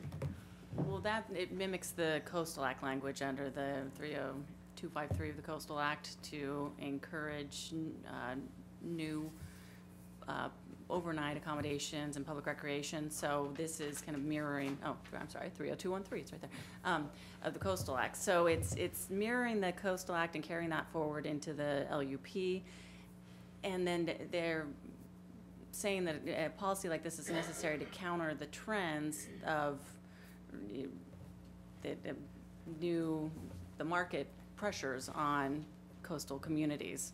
I mean, they've been seeing it in Long Beach, for example, that's kind of the, rundown motel that's being demolished, and they're putting up a high-end boutique hotel, and it's, so that's, the low-cost accommodation is lost forever. So they say that, to counteract that trend and that pressure of the market, you need to have this in place. It's social engineering. Yeah. And Yeah, I'll say it. I We're can going against the understand that market as, forces here. as things have gotten more expensive on the coast over the decades, it Right. gets more, like people are kind of pushed out or don't have an opportunity. Right. I understand an effort, but for our particular community, we don't appear anyway to have that issue. We don't have a five-star hotel here that's Yet. taking up all the beach. And we have a But- state park. Yeah, and we have a state park and that sort of thing, and there's things we're not allowed to include. It looks like nomads. So I'm just wondering if maybe we should temper this a little bit, that we want to encourage it if we fall below some certain average or some certain standard. You know, is it reasonable for us to encourage it now with our current situation? It doesn't seem like it. I could see one day, someday, we may say, whoops, we're out of balance here. We need to start encouraging more lower and moderately priced things. I just am questioning whether we want a blanket statement for now and forever that may not be appropriate for our current balance. Right, and I understand what you're saying, but yeah, if it wasn't in here, I would 99% be sure the commission staff would add this as a suggested modification, because they would want to have a mirror policy of the 30213 language. And they don't think there's ever enough lower cost overnight accommodations. There can always be more. And I've been telling John and Jim lately there, the trend has been with these fees or in projects where a higher cost accommodations proposed, they're really encouraging the monies to go towards youth overnight accommodation experience. So, you know, the ranch in Laguna Beach, I don't, if you're following that project, they fulfilled their requirement for new lower cost accommodations by providing camping for youth groups on site. Can we focus something like this then on, because I don't want us to go in the other direction, right? I don't want the regulations to force us kind of in a downhill thing. I know economics is forcing everything sort of uphill, and they're trying to even that out. I think that's a good intent overall, but, you know, in our community, how we are situated right now, I have a bit of a concern. Is there a way that we can aim this, for instance, at specifically, say, lower and moderately priced surf tourism places, like we seem to have that starting. In other words, specifically at people who are coming to surf, for example. In other words, so any additional stuff that we are, quote, encouraging would be focused at that. Again, I'm concerned that people are going to come in here not to create a giant hotel, but to create more lower-end hotels of lesser quality, and we end up with an abundance of that. What I thought was a really great idea, and thank you, Ann, for suggesting it, was in our LU 53, we put in as the mitigation this whole concept that she just mentioned, which is to help youth groups out. And it doesn't have to be necessarily an accommodation, but allowing, you know, our underserved community and particularly youth groups to, you know, have a opportunity to get to a surf class and train at the beach. So maybe we can partner with, you know, we could use, if we do get mitigation money, we partner with the Boys Club, who serves our neighborhood pride area, to create some programs that are, you know, beach oriented, beach volleyball classes, you know, surf camps, that kind of thing, where it really benefits the community and, you know, other. Yeah, you know, I think we're going to get too specific here. I think we need to be as general as possible. Well, especially for the coastal commission Yeah, staff. What I was gonna, I want to compliment you, Ann, and staff, is that if I look at, look,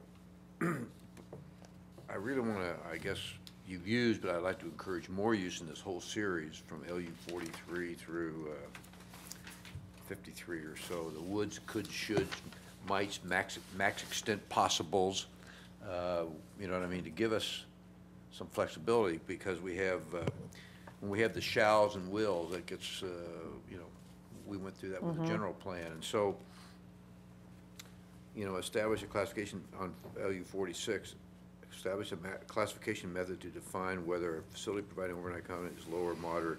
That classification may include average daily rate or other reasonable computations, you know, things where we've got additions besides ADR. Then you go on to, you know, in the range of pricing, encourage new, that's good, developments to provide a range of rooms in order to serve all incomes ranges consistent with it. And then we say the city shall, and no, then that's what gets my hair to stand up. One, require that overnight rental be fixed at an amount certain. You know, we need to wordsmith this to the woulds and coulds, not the shalls and wills, please. Thank you. In response to that in particular, the shall, that is from the Coastal Act, that you shall not fix room rates. That's a shall from the act, so So- that's, so, like, we can't. You know, it seems funny to me that we're saying that we need low and moderately priced facilities, and for people who can afford lower and moderately priced facilities, which is good, but we're also saying we can't establish what that, we can't establish prices for that, what that is, we can't establish what that level, what income levels are that address that. So how do we know if we're succeeding at addressing this or not? I think it's in here somewhere, categorization, I don't know where that,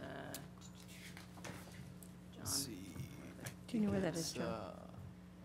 The 20%, is that what? No, and to develop a method to categorize. I think it's called categorization, might be up higher. But what's typically been done is creating, might not be in here. Oh, Affordability classification, I'm sorry, 46, LU 46, not categorization, classification. So this is something that kind of puts it to the city, or maybe through the IP or sooner, establish that classification system. But it's better to do it in general terms and usually based on amenities that are provided in the facility rather than rate of room, because you could have a Motel 6 that costs $300 and, it doesn't have the amenities, but, it's got to be a classification system that's specific to San Clemente and, just takes into account the range of inventory you've got, and then just breaks it into, this type of facility that provides this type of service. The campgrounds and the, lower budget motels fall into this category. The ones that are maybe, provide this level of service, fall into the moderate. The ones that are obviously higher end have, higher stars and all that are in the higher category or classification. I see, okay. And then to answer your And question, Michael's how does been the waiting, coastal so- commission regulate it? Because they can't regulate prices, is they can regulate use. So they'll, move toward youth hostels or campgrounds or things that they're just kind of by their nature are lower cost accommodations. Okay. Well, let me, Okay. I you did have an- another point, but I can wait if you Can you want wait just a, go. Sure. Michael's been waiting a long time, and then Bart, Sure. and then we can circle back to you. Is that all right, Jim? Yeah. Thank you. Thank you. Well, my first comment on this is that I think we need more higher accommodations than lower accommodations in this town. That's what a big problem is. There's not enough better hotels. The question I have is, when you say encourage, what does this mean? I mean, how are we gonna implement? If we have somebody that comes and buys the land where the little motel is down there by the pier ball on the cliff, and they decide to build a higher density, more expensive hotel, are we all of a sudden gonna say, no, you can't do that? I mean, I'm trying to figure out the implementation and how it just seems ridiculously complicated. And especially if you start setting rates within San Clemente saying, well, this place is low and this one's high, they're generally all low to begin with. They don't even get to the medium and the higher price. There's no property even close to that, like a Montage here. So, I mean, I just don't get it. And I don't get where this is gonna go, and I don't know how you're gonna implement it. So that would be my question. How would you do that? John? I think we've got a range of policies wanting to allow for the higher end accommodations. I think if you look at LU 50, it kind of establishes that range and wanting to allow for higher, or let's see, it says, the last sentence says, at no time shall the percentage of higher cost accommodations exceed 20% of the total stock. So right now, if you look at the range that we do have as part of one of your attachments in an Excel spreadsheet, and then also in the table, we've got a lot of low cost overnight accommodations. The campgrounds significantly help out our ratio. So we've got a ratio that can grow on the top end, which is going to be beneficial to us in the future, if and when these higher end places come in. Also, there are the mitigation measures, the in-lieu fees that would allow for these new uses to go in, and they wouldn't be restricted at prices. There would be a range of mitigation types that would be an option to satisfy this.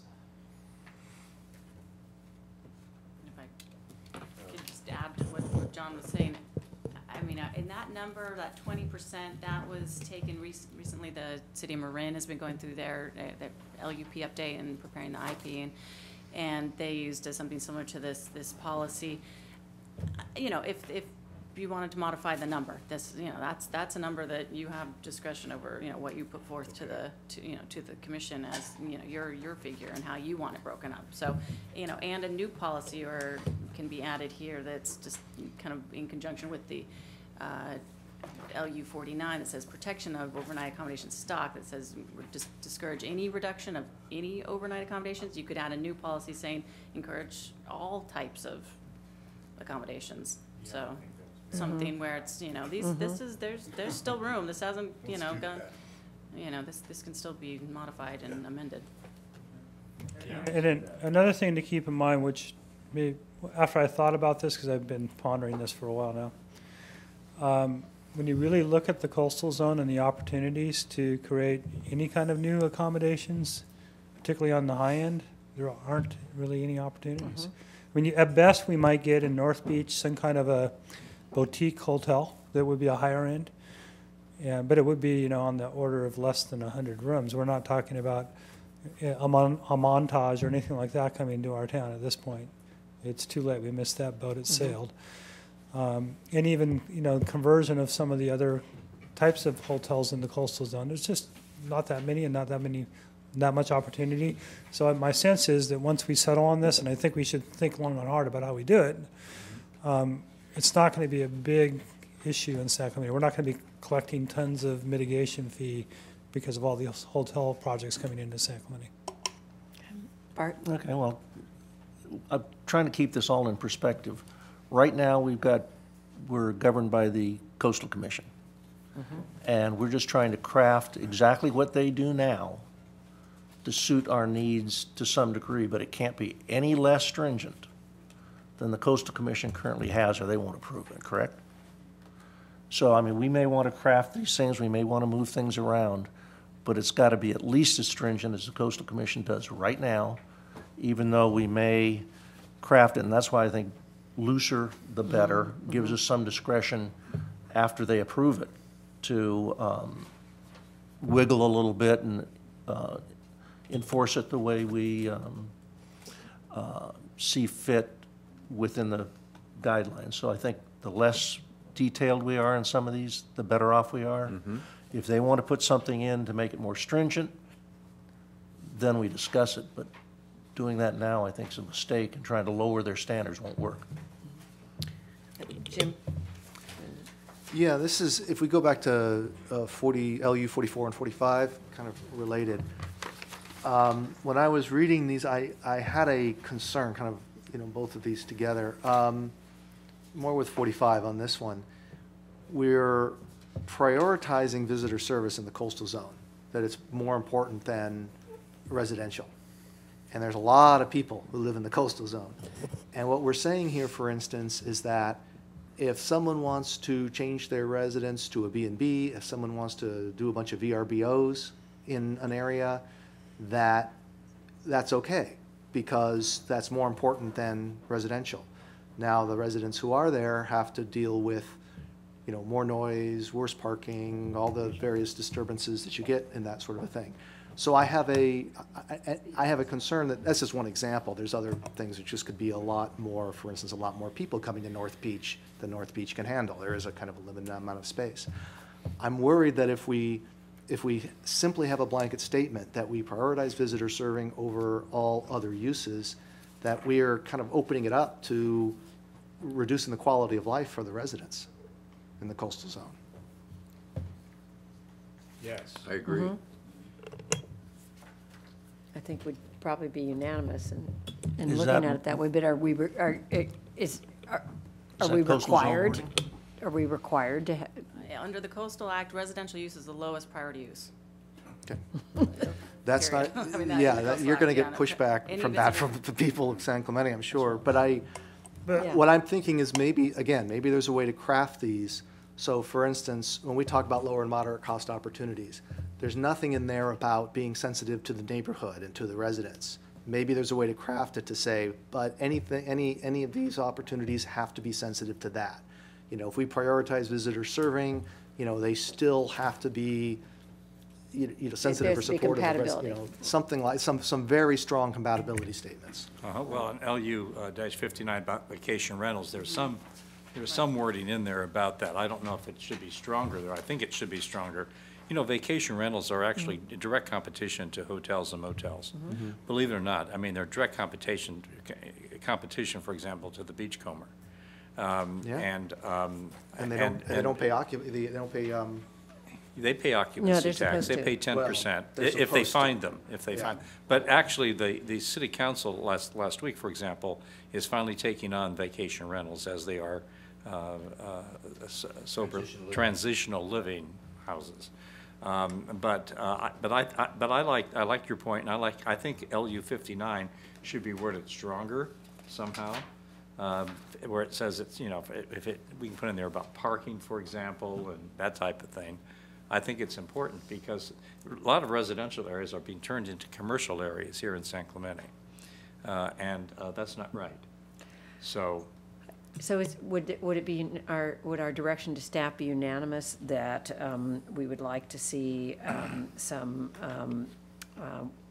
we'd like to see this section, LU-59, fortified to do what it can to ensure compatibility with the residential neighborhoods? I would say it should apply to all, not just vacation rentals, but to all visitor serving. I was going to say, your Commissioner Rowland's comment on LU-49 or 45, I think, should have a disclaimer in there that, you know, here, visitor serving commercial and or shall be given priority over private residential or general commercial development, but needs to be compatible with the existing local neighborhoods, or some words that you'd brought out there, Jim. I think I would support that wholeheartedly on I think it's in there 45. already. That's on, but back But there I at think- 45. It says vacation rentals shall not have any negative impacts on adjacent residential properties. But that's not the only visitor serving use. Yeah. Yeah, and I think so, adding it to 45 would address that issue. And it should be also by the standards and laws established by the city. Same wording that we have here in LU-59, Have you or got that, John? stronger. Just, would it Yeah. be if adjacent to residential Well, neighborhoods? No. or it may be something? a half a block down or something even. And Yeah. and I don't think it's not only adjacency, but it's It's within. the number that might occur. If you've got 3 or 4 in one block, that could be too many in a residential area, so. I see your point, but I just can already hear, pushback from coastal staff that weakens this policy. Well, So maybe I'm we just- wait to maybe get the it's a separate pushback. policy, maybe a standalone, but Well, yeah, maybe, I think this is something that's important enough. I am uncomfortable with LU 45, with that blanket prioritization. If we have to have it, I think we have to do what we've been talking about and have a lot of, sort of conditions on it like that. I would prefer to have staff go to coastal and kind of fight for it and see what the result is. that's from 30213 of the Act, And too. is this, I mean, is the intent here to specify this as something that's done in visitor serving areas? Because their concern is that it applies to residential in all areas in the coastal zone. That, visitor serving commercial is always prioritized over residential, even in residential areas where commercial is not allowed. So they're saying things that are kind of like these hybrids that come into commercial, such as, rental housing and things like that, would be given priority over a single-family residence with no concern. Well, it would have to be consistent with the underlying land use designation and zoning, so So- maybe you can add something to that effect. So if he was saying consistent instead with of the- priority uses for visitors serving commercial areas and recreational areas, blah, blah, blah, blah. Right. As Does long that as they're help consistent some? with the Yeah, that zoning helps a and lot. as long as they're Right, appropriate right. to the neighborhood and Yeah, The right, zoning- right, all that right, sort of a thing. right. Zoning is the key. So you got that, John? Yeah. Well, I think zoning is important, but also with the, what were we saying before? It stands with the neighborhood or the Compatibility. compatibility with the Yeah, but neighborhood, if- things if- like that. If we're saying that it's zoned for residential, then we're saying that we're not really prioritizing the commercial use, right? Well, you can still have it, like he was saying, you can still have like a vacation. Kind of rental, that's- excluding it by specifying this is for the commercial areas. And then, frankly, residential in the commercial areas is already kind of subservient to commercial by the existing policies, like in our downtown. We don't allow, on the lower stories have to be commercial, and even service-related uses and offices have to be pushed to the back or on upper stories. So this policy would already be supported under the current regulations that we have. Okay. And how does that fit in with LU 52? We're talking about, I'm not sure I fully understand what the purpose of the policy is, but it prohibits fractional or limited use overnight accommodations in areas designated for hotels, motels. What if we have a residential area with VRBOs and BRBs? Would this apply to that as well? And I'm just wondering if we need to be consistent.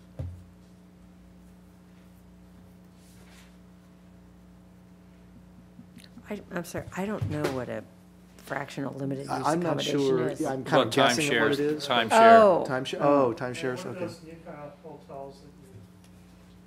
Well, the hotels, Condo hotels. Condo hotels. Condo hotels, but that was a funding mechanism that was real popular 5 or so years ago when there wasn't any other loans out there.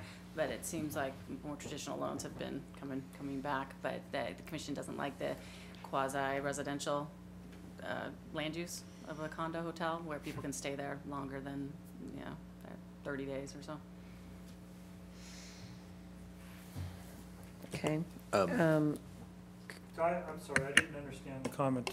Well, Was this- there something you wanted to do to This- LU 52? This prohibits these fractional or limited use overnight accommodations in areas designated for hotels, motels. Since we have things like VRBOs and B&Bs and, people might take an existing condo development, for instance, in the coastal zone and convert it to a fractional use, but it's in a residential area, so it wouldn't fall underneath this policy, I would think. Do we want to make this policy, do we want to extend this policy so it covers residential areas? Those kinds of uses are not allowed in residential areas. They're already not allowed, okay. You can't do a timeshare in a residential. Okay. Okay, can and I- then, go ahead, Don, and then I I have would a like to question. circle back to land use 50, Me too.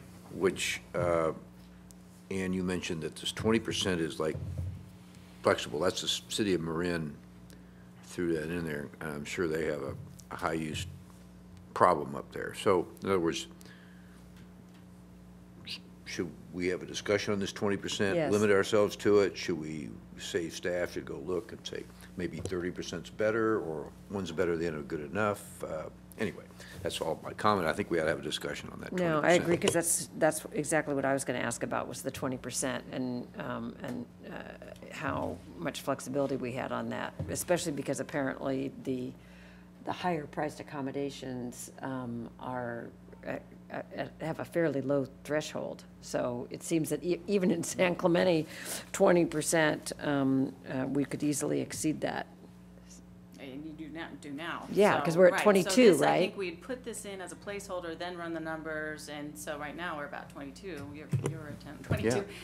So I think this is the time to discuss it and Yeah. determine, but it just, something within reason that passes the giggle test with the commission, that's does- not asking for like, 75%. Does, like Commissioner Brown said, throughout 30%, does that pass? I would the say giggle a test? third, a third, a third. That makes sense to me. Here's this table in the I mean, back it's that they something- provided us here, and we're at 22% right now. Right. Right. So I like, And geez, then, we've already got to start leaning it out already, think and wait that a minute. I'm fundamentally have a problem with the way that the determination of the percentage is. I mean, if, maybe we should do a bell curve for San Clemente and, look at the true average of what we have in terms of accommodations and the current pricing. And then maybe look at a regional average and how we placed Dana Point, Laguna Beach, Carlsbad, the areas around here. We're going to find that, I agree with everybody, our rates are pretty darn low compared to most cities in this area that are coastal oriented. I think we're pretty affordable. So it's just not a fair comparison, and I don't know how the Coastal Commission is going to require us to do that or not, but I don't think we should agree to it. I think we should come in with what we think is the best. Absolutely. Yeah. And 'cause I don't think we're at 24% high-cost accommodations at this point in time with our stock. So could we calculate it differently? Is it what you're suggesting is that we suggest a different method of calculation? We've discussed this ad nauseum. But yes, you can try, but it's where you want to, pick your battles. This is the methodology that's been applied for the last 10 years by the commission staff. They're reevaluating it now with these workshops that they're having, and if we could come up with something better, a bell curve, a different ratio, but it's got to be something that's easily understandable, replicable. The Port of San Diego right now is doing something, comparing it to a PKF quarterly study of ADR, and trying to make it more technical and tie it to the ADR for the sub-market within the Port of San Diego tidelands, and so. But I'm working on that project too, and we're having to have an economist do a nexus study and really get into, a very detailed legal defense of what the breakdown is, and so it was more that I don't agree that this is, I agree this is not the best way to do it, but it's the one that's been tested and accepted, and the typically applied methodology. As far as just how to determine lower, moderate, higher. But then again, with the percentage, I think, it's at your discretion to come up with a more appropriate. Well, then, maybe who cares about the low, moderate, and higher that they apply? And frankly, the simple answer is just use the coastal zone for your average, not the whole state. It's kind of a no-brainer. But, I guess we can't, apply logic in this case. But nonetheless, I think that we should, we don't, just because they don't doesn't mean that we shouldn't. So I think that we should adjust Define. this number appropriately, because if we already have 24% and we don't have any actual nice high-range hotels now, we need to at least accommodate, a certain amount of rooms that we think is reasonable for San Clemente in this percentage. Yeah. We could do that number. We could figure out if we want to get, we could look at our total stock of how many rooms we have, and we don't consider any of them high range now. 20% of that is the number of rooms we want to add to the total. Add that up to the 24 and figure out where that percentage Could we lies. define this percentage, Jim, you're saying like the way they're calculating, and Ann, please correct me wrong way if I heard it wrong, but they calculate this percentage based on a statewide number? Do they include a statewide average of all the Bakersfield, whole, Palm Springs? all the In accommodations summer. in the state? Yeah. Not the coastal zone. Yeah, you can get a real cheap room in Yeah, so there's Palm Springs. and also, and, because they and use the Hollywood. peak summer, 2/3 of the state of California is boiling hot during the summertime, and it's their off-peak season. Yeah. Except for the mountains and the beaches, that's off-peak. Is it inappropriate then for us to say it's a 30% based on a ratio of other hotels in the coastal zone? Or would they have dictated that it's all the state of California? The comparison is always to the statewide average, right? But as far as what you want going forward, this is your document and this is your policy, so you can break the classification or the categorization. We use their methodology because it's not worth fighting that battle. You want to save your. But your how to for, break out the things. percentage? Yeah, but then come up with I think the way to go is come up with how you want to, target 30%, higher. And Perhaps, Jim, I think what I heard you suggesting is that rather than we pick a somewhat arbitrary percentage by saying, gosh, could we get away with 30%, that we look at what might be some of our goals, like adding a 100-bed, boutique hotel, and look at how that might affect the percentage, and so ground the percentage that we ask for in our objectives. That's what I'm suggesting, yes. So if we were all supportive of that, we could direct staff to go through that exercise? Let's do that. Yeah. Okay. Okay, Move on to. I agree. I have a question, hopefully a quick one, on LU 47. Conduct an annual inventory of existing overnight accommodations. Is that inventory include VRBOs and people who are renting rooms online? Because No, it should. I don't think so. It's hard to. I know it's hard, but it's, and it's a new phenomenon, but I think it's something, we're gonna need to, if we're gonna collect taxes on it or something, we have to chase that down anyway. Maybe we could talk about that. I know that we do have at least some inventory, through our finance department on some of the BRBOs.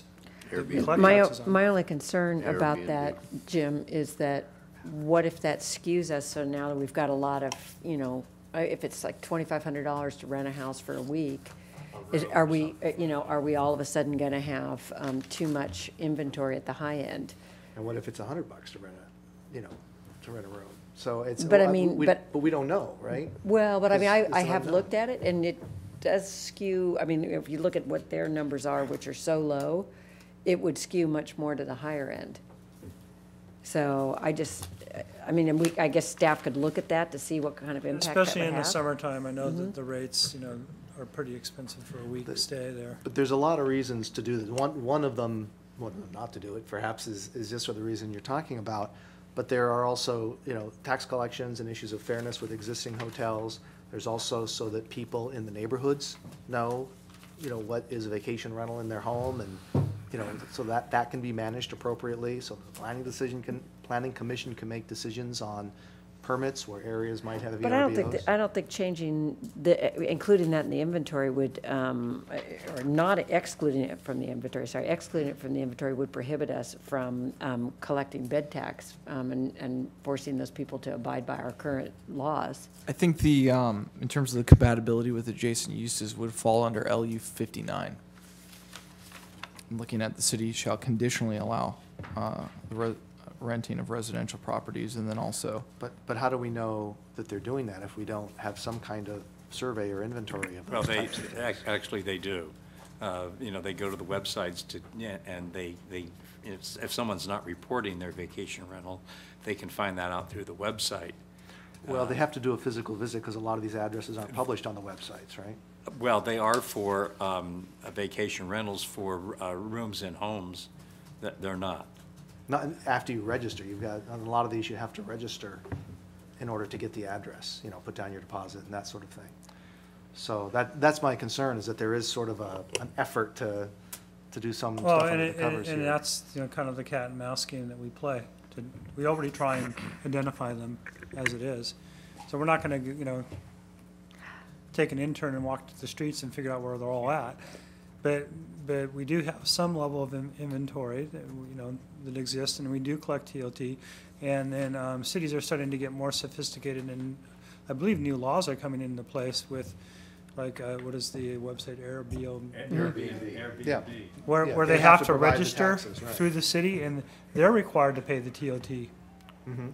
So there's other means in order to do Well, that. cities are suing them to demand that, in fact, that the city collects tax from them directly rather than through the resident. And I know Malibu has done that just recently. I think also, isn't it Malibu that has a special agreement with VRBO? Yeah, they So- do. Yeah, Airbnb, they do. Yeah.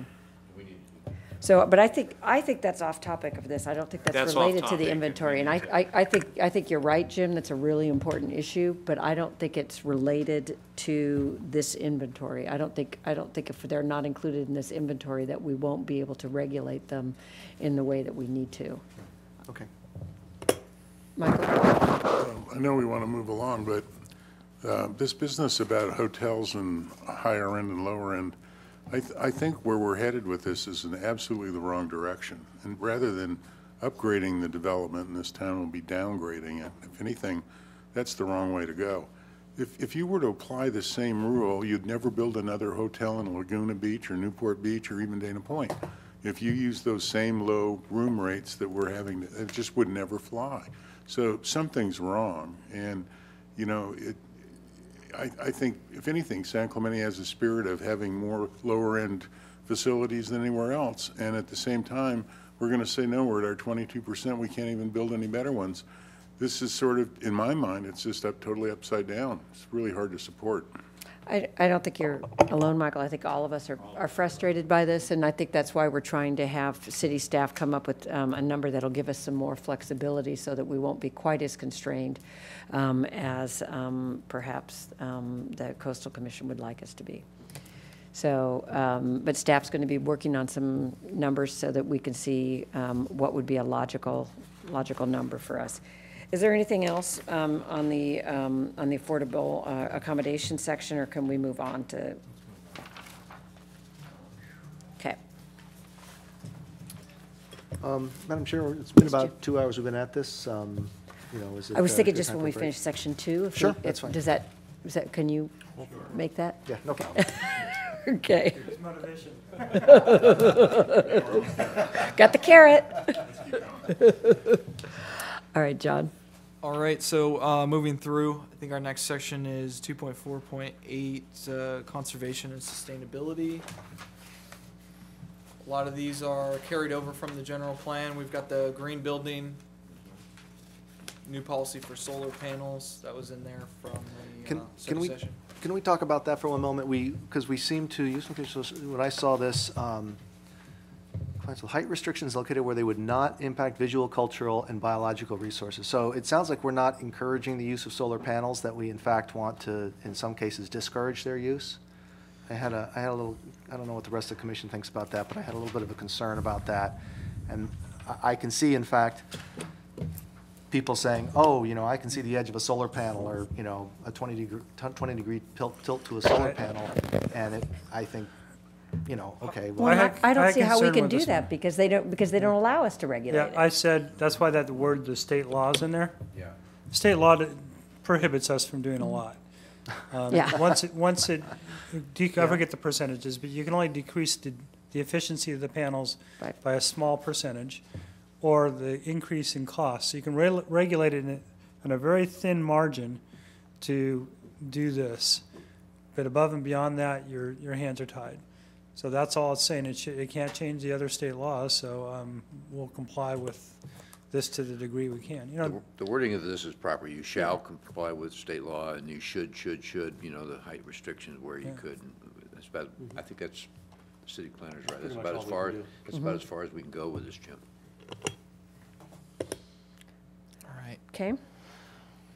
continuing on. Looks like we're jumping into North Beach, El Camino Real focus areas.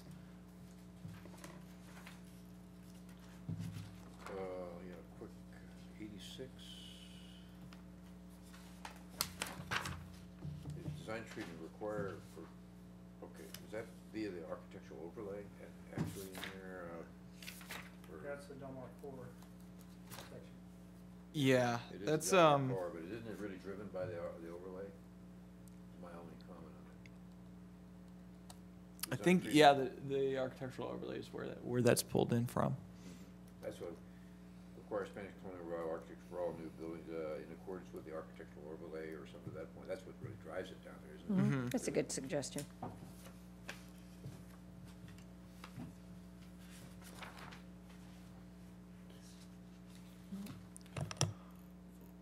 Continuing on into the Pier Bowl.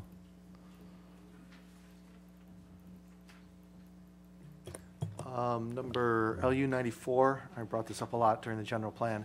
Can we remove the word signage from there? Because it says the only wayfinding we're going to do is with signage, and we should give ourselves more options than that. Or say, give examples like, Signage or tools. signage or mobile tools or what have you, give a non-complete list or something. I just don't want to say, we're going to do wayfinding signage and that's it, and that's the only thing we have to do to comply with this. So we just add, just like we did with the general plan, we add like tools or that sort of thing, so that if people are using some kind of. Signage is not the only tool that we Okay. necessarily have for wayfinding. I'll just put all. maybe or other methods. That's fine, yeah, That's fine. just something to open that up. And I also had another question at the bottom of this page, if no one has any comments on any of the other policies up to there. What is CDP 5-03-013? That's the Marblehead Coastal Development Permit number. So they're, Just basically, this is a recommendation from the Coastal Commission. Is instead of identifying all of the conditions of approval associated with that coastal development permit, just identifying that to link the two. All right, Instead of, because before we had like 20 policies associated with it to ensure that was consistent, and so this just simplifies things. okay, great. I have a question with regard to LU 99. I think if it says, we were just talking about this, and now we have encouraged retention of low and moderate cost accommodations in the surf zone area to support tourism in San Clemente. Do we Okay, have to have that? Could we just, can we just take it eliminate out? that? It's per the planning commission's purview. If we want to strike this, we can. Was it something required by? it's like- I think it's just because it was identified as a focus area, and so there are overnight accommodations in this focus area. However, we do have a kind of a whole chunk of about 10 policies associated with affordable overnight accommodations. So I think it's probably covered. I think it's already, redundant. so- Yeah. I could see this as an implementation measure. The later on, but- oddball thing about this is it's actually outside the coastal That's what I was zone. gonna say. Yeah, It's outside the coastal zone. Depends on the But- depends on the width So of the, the south depends end on of the the width surf of the zone is 50-foot within line. the coastal zone. What's that? The south end of the surf zone is within the coastal zone. you look at it, The the line lots goes right aren't. down the curb. The street is, but the lots aren't. Well, based on our I just think I- we were just talking about all of this. I think we want to Well- commit to less rather than more. Yes. So I think it's a good call. Other Wayne. than that might actually, what it does is we're talking about increasing inventory. Those hotels, motels aren't included in our inventory. Yes, And they so are. there's maybe some Hampton advantage Inns. of including that section in there. We've got the Hampton But Inn down there. does that include them? Separate suites. Doesn't the map include them? And doesn't this just say that this establishes a goal? Because they Well, would I be guess either the sense is include. to remove it because it's already addressed in the other section. It's redundant. Unless staff has a good reason for recommending that we keep it, I think we all would like less rather than more. Whether that's in or out of the coastal zones. I think, Well, you- like Wayne said, we're covered with our existing got- policies. You got two hotels proposed down there that policy, are so. pretty nice, Hampton and Comfort Suites on South Okay, Elkhorn so Trail. if we've got all of our comments on this section, I'd like to invite the public to step forward. Anyone who would like to share their thoughts on this issue. And if you haven't already filled out a card, if you just, no, go ahead.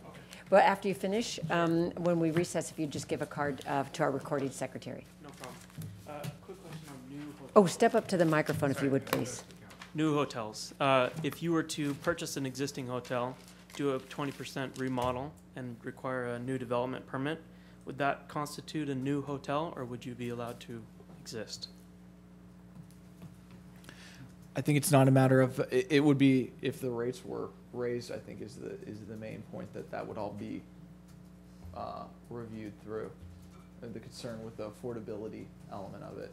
If you're gonna redo it and then the rates were gonna go up because it's a newer, nicer hotel, that's where the rates would possibly move.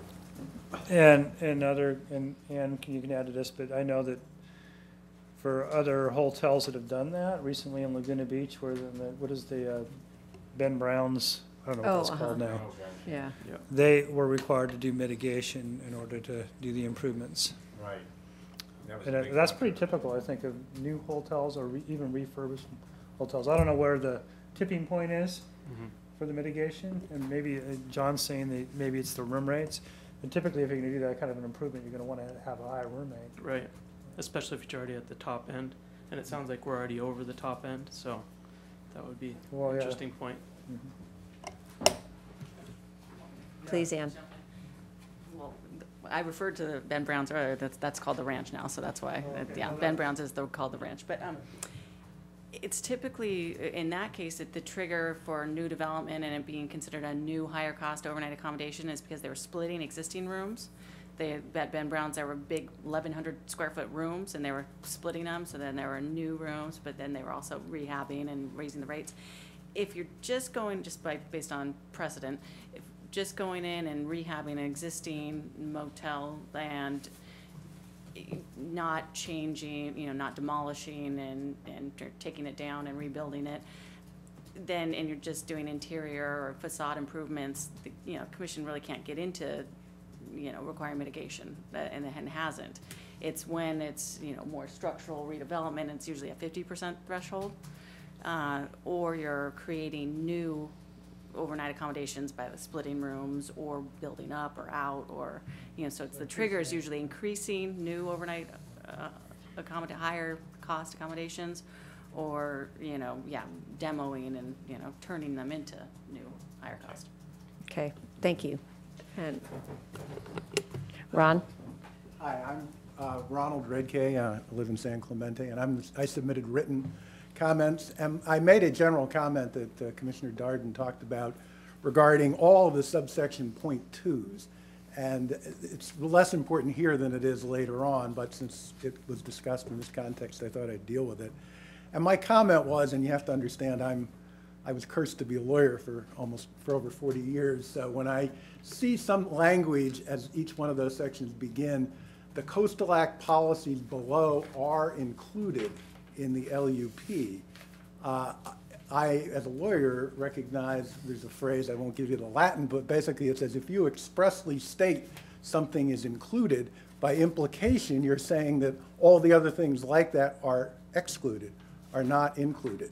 And what concerns me is that somewhere down the road, somebody who's going to challenge some action is going to say, well, if you didn't mention a particular Coastal Act policy in this LUP, then it is not, it's not included in your land use plan. And so I wasn't telling you all that you have to go out and list every LUP. I was just saying use words so that no one can make the argument that you consciously excluded some policy that you didn't identify.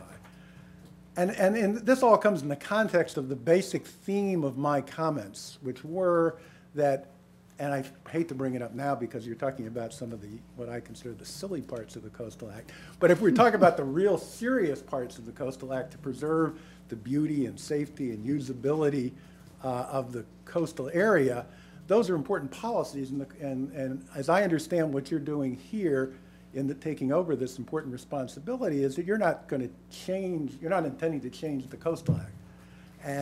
And so our concern and our basic theme is that we think that your policies should be consistent with the policy of the Coastal Act, and you shouldn't be writing a document that will allow someone to say, oh, well, they didn't mention this section and they didn't mention this section, so this must not be included. And down the road, you just never know, particularly if some developer or someone who's denied a permit tries to sue you, that you'll get an argument like that. That was the purpose of that comment. And it's a little silly here.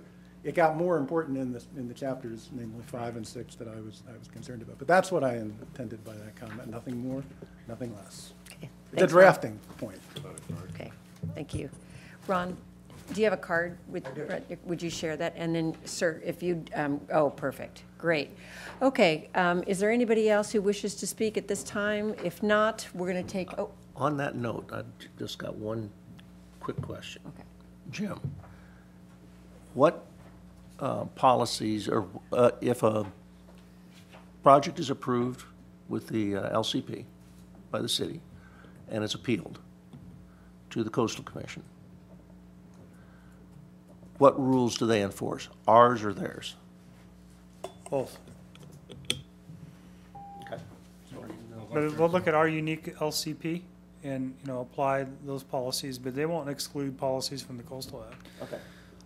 But I don't see where there would be harm if we felt it was necessary to maybe just make that a little bit more conclusive. Yeah. Well, I agree with that. yeah, and I To his point, I think we could rewrite it slightly to. I think his suggestion was take out below are included. So,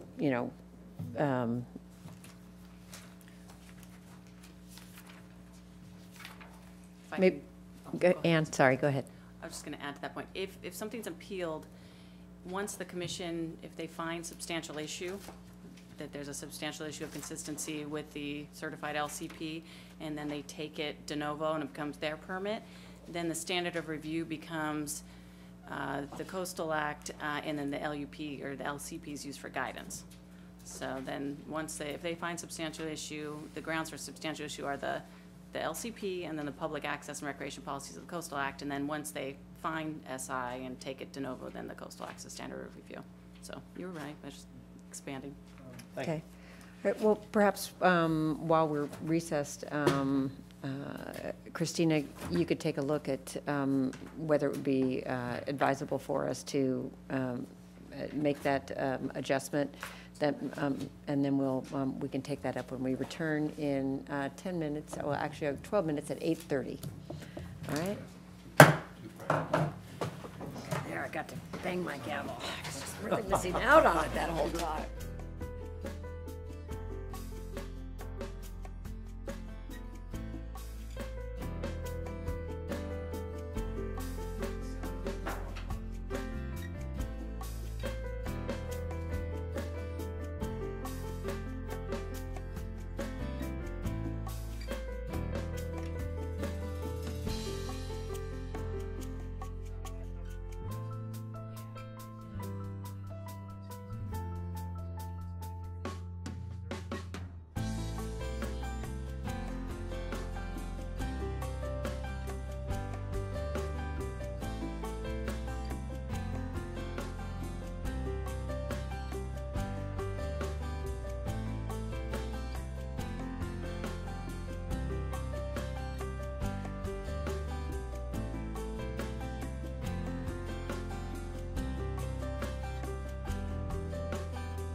Okay, I bring the Planning Commission meeting back to order, and we will begin our evaluation of the LUP recommence our evaluation of the LUP with section 3.0. John, do you want to lead us through that? All right, here we go. We are on to chapter 3, public access and recreation. So just let me know. We're approaching the introduction. Jim? On this, I can't remember exactly where, but when we described the beaches, it sounded like, at least by my math, we accounted for 4 out of the 5 miles of beaches. And I was wondering where the other mile went, or if we wanted to discuss it. As long as we discuss the other 4 miles, maybe we'd want to discuss the 5th one. 5 miles, including 2 miles of beach. 2 miles, 1 state beach, and 1 mile private, which is 4. Oh, when we added it together, you mean? Do we miss access points? You know what? I think it's We have somewhere where we say it's 5 miles. I thought it was on It this page. says 5 miles 5 miles right right there, here. but Right, but when you add up when you add it up, the rest of that sentence, it's 4 miles. So 2, 3, 4. Yeah, I think it's actually an additional mile on the south end. I might have only counted the north end. okay. As so- long as we're So if you enumerating could them, I just- thought if maybe you we could should just enumerate add I think all we've of them. underestimated Absolutely. the amount of state beach.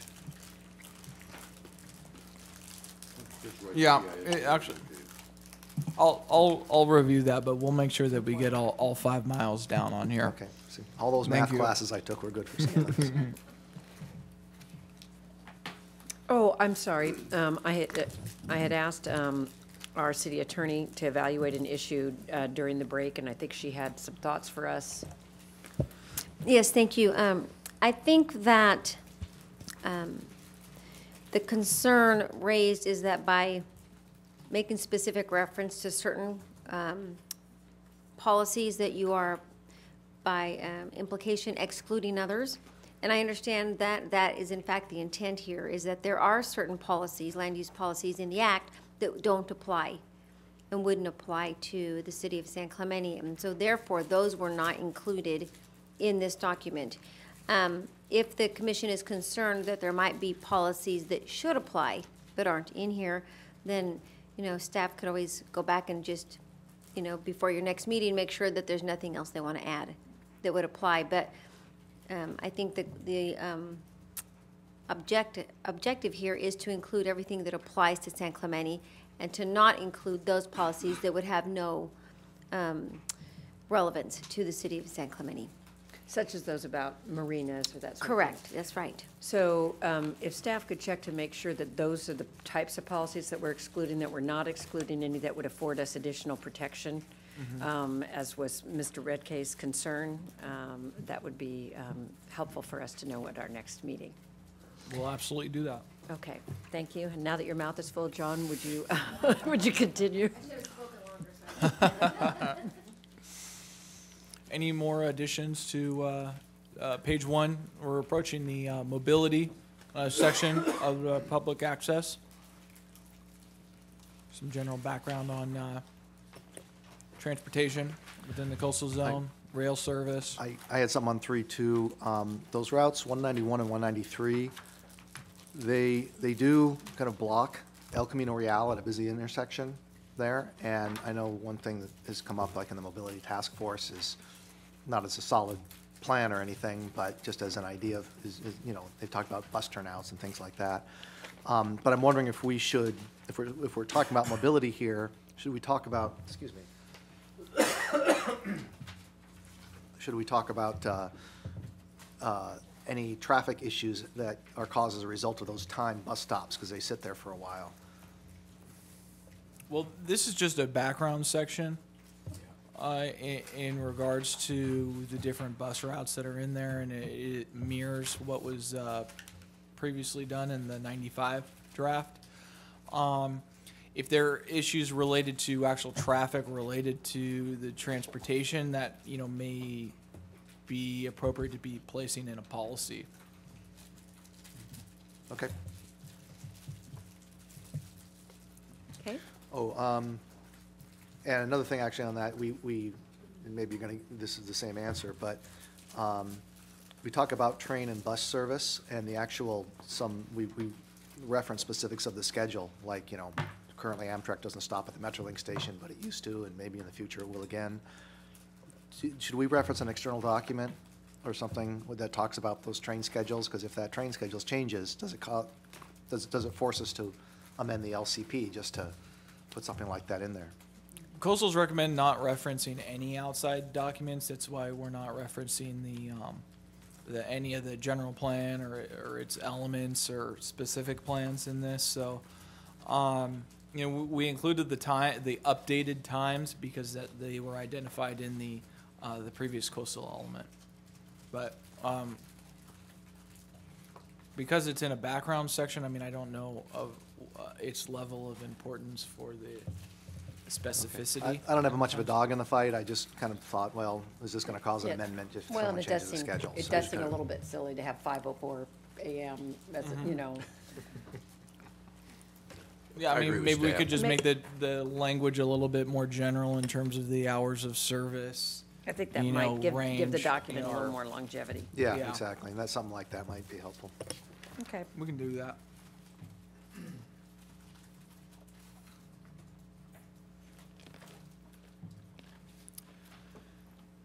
Any more comments related to rail or bike and pedestrian circulation? Will the times change for the rail, for the Metrolink? You have the specific times in there? Shouldn't they be more general? Yeah, I think we can carry over that as well to that direction as well into the rail service. Now, as we get to the discussion of access points, if, Christina, if nobody brings up anything about the specific access points, there's no need for us to recuse. Okay, so only if somebody brings them up.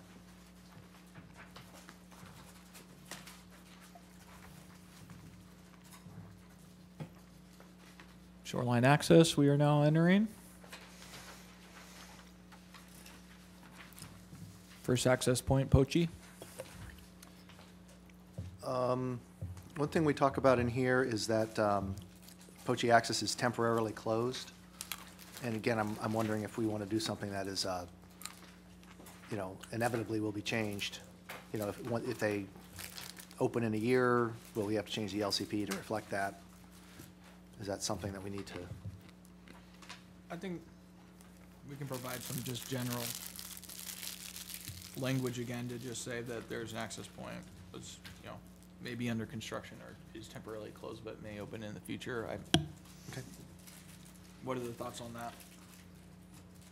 I think, you know, I think to Jim's point, I think things that are as general as they can be. If you're required to say that it's closed at this time because they care, then if they don't care, then I think we should just be general. Okay. Is that, are we in agreement?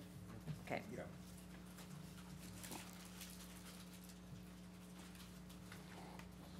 There we go. Here we have the Capel Showers Mobile Home Park. I had a couple of comments here. I think we describe the Couple Shores access as quite narrow. And I'm just wondering if in a document like this, that might be a little subjective, that, you know, can we be a little more objective that it's less than average or something like that? I don't know if that, I didn't see many places in here where we had that kind of subjective assessment of something like that. So I just thought we could, it's probably worth pointing out. I'm just thinking maybe we could do something a little more, say something a little more objective. You want to look at that, John, and Yeah, if possible, yeah. add that in? And when we talk about access in Capo Shores, we say access is impossible, I think, to the beach to the south. Should we say to or from the beach to the south? Because in either direction during high tide? As That part of may the be- second last sentence. Yeah, I don't mean to wordsmith, but it seems like going in either direction, you're I going to be think coastal equally cares if close. people get in, I don't think they care if people get out. I mean, I'm being funny, but I'm being serious, because I think they're concerned about access. You know, we can do that. Oh, but I see what just you're saying, coming in from a private Uh-huh. beach to a They don't public care if beach, you they can- don't care going from yeah. a, But I mean, I mean, I don't think anybody would object if it said in or no. Because you're right, it makes more sense. I just don't think that's, what they're worried about. It's a small thing, I don't know if it makes a big And then to difference. the previous public comment, maybe we want to, impossible is a pretty strong word. Mm-hmm. So maybe we ought to say limited in terms of the, I think that's a good idea. Everybody fine with that? It's impossible during high tide, right? well, not all high tides. Oh, just okay. The bigger high tides, probably, All right. Well, and impossible for whom? Right. Yeah, it's not impossible for me. Pretty much. That's what I was thinking of, Jim. Depends on whether or not you want to get wet. Okay, thank you, Jim. Does that bring us to Area B? Yes, Area B. Access points 3 through 6. So starting with North Beach. I think just keep scrolling until somebody All right. yelps that you passed what they wanted to say.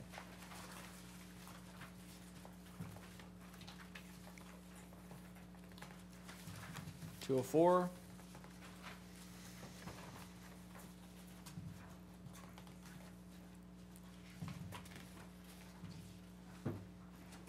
Stop. Page 316, the previous, what's that, El Portal, I think? Is that right? Coeur d'Alene. Oh, was it Oh, I think it's Coeur d'Alene. There's a little, I think it's a little tiny riparian habitat area at the bottom of Coeur d'Alene. Do we need to mention that in here? These are just the access descriptions, so I don't know that it's necessary. However, It's fine. If it's not necessary, you were being pretty detailed in your description, so. Yeah, I noticed it wasn't there, so. the intent is just kind of following through with what the 95 version was, is just the descriptions of the access themselves. So.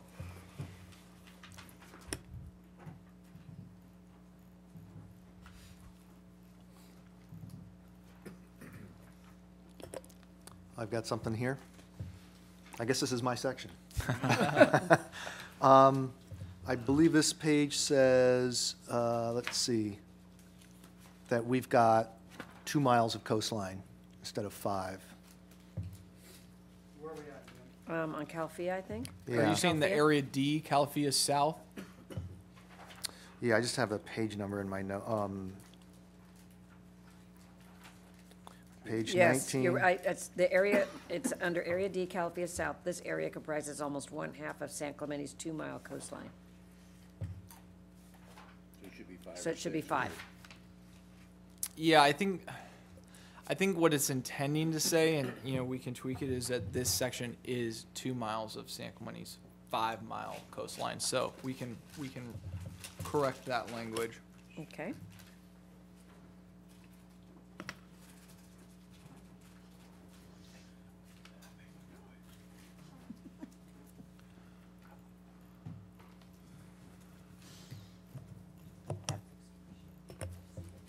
Page 321.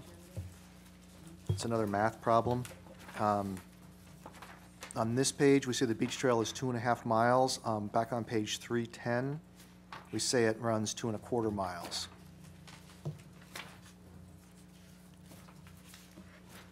Oh, I see. It's the last paragraph. Yeah, last paragraph. Yeah.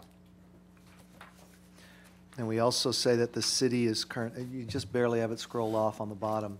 The city is currently working on a southern extension of the beach trail to San Clemente State Beach. It currently goes to San Clemente State Beach, so we're talking about down to Trestles, aren't we?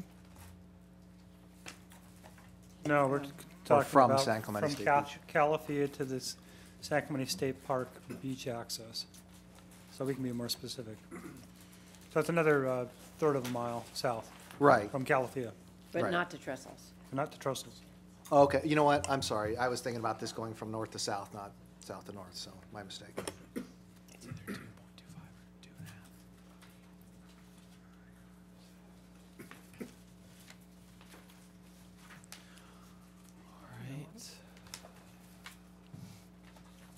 We're approaching our last access points.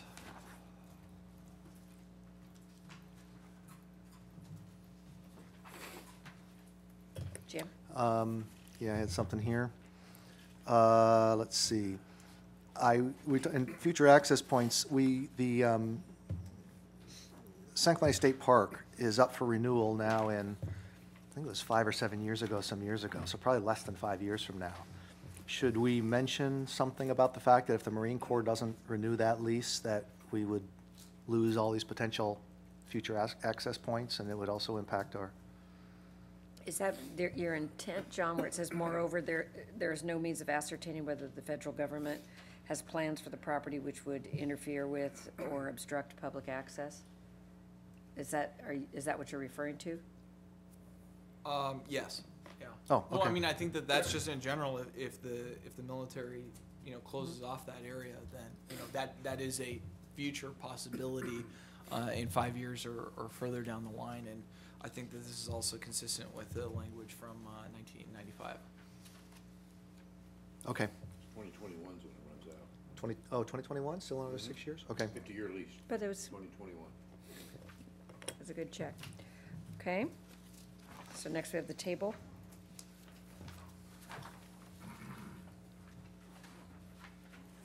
Any comments on the table? I think we went through it last time. Yeah. 3.1.3, California Coastal Trail, recreational opportunities and amenities.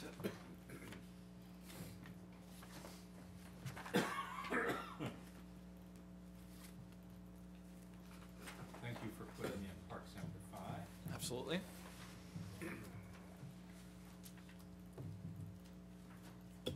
Bart? On, yeah, just, you just need to do some typo on the, what is it, the Poche Beach, 1, 2, 3, 5th sentence.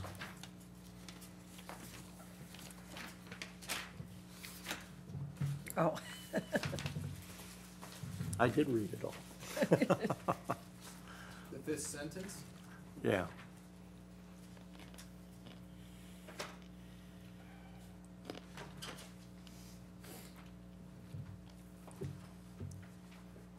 The beach area is privately owned and of the amenities is restricted. Gotcha. Thank you. We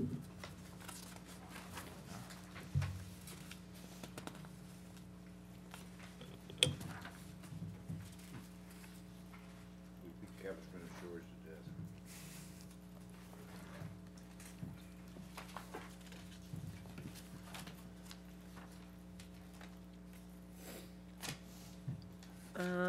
Hold on just one quick second. I had something highlighted here. I just want to make sure.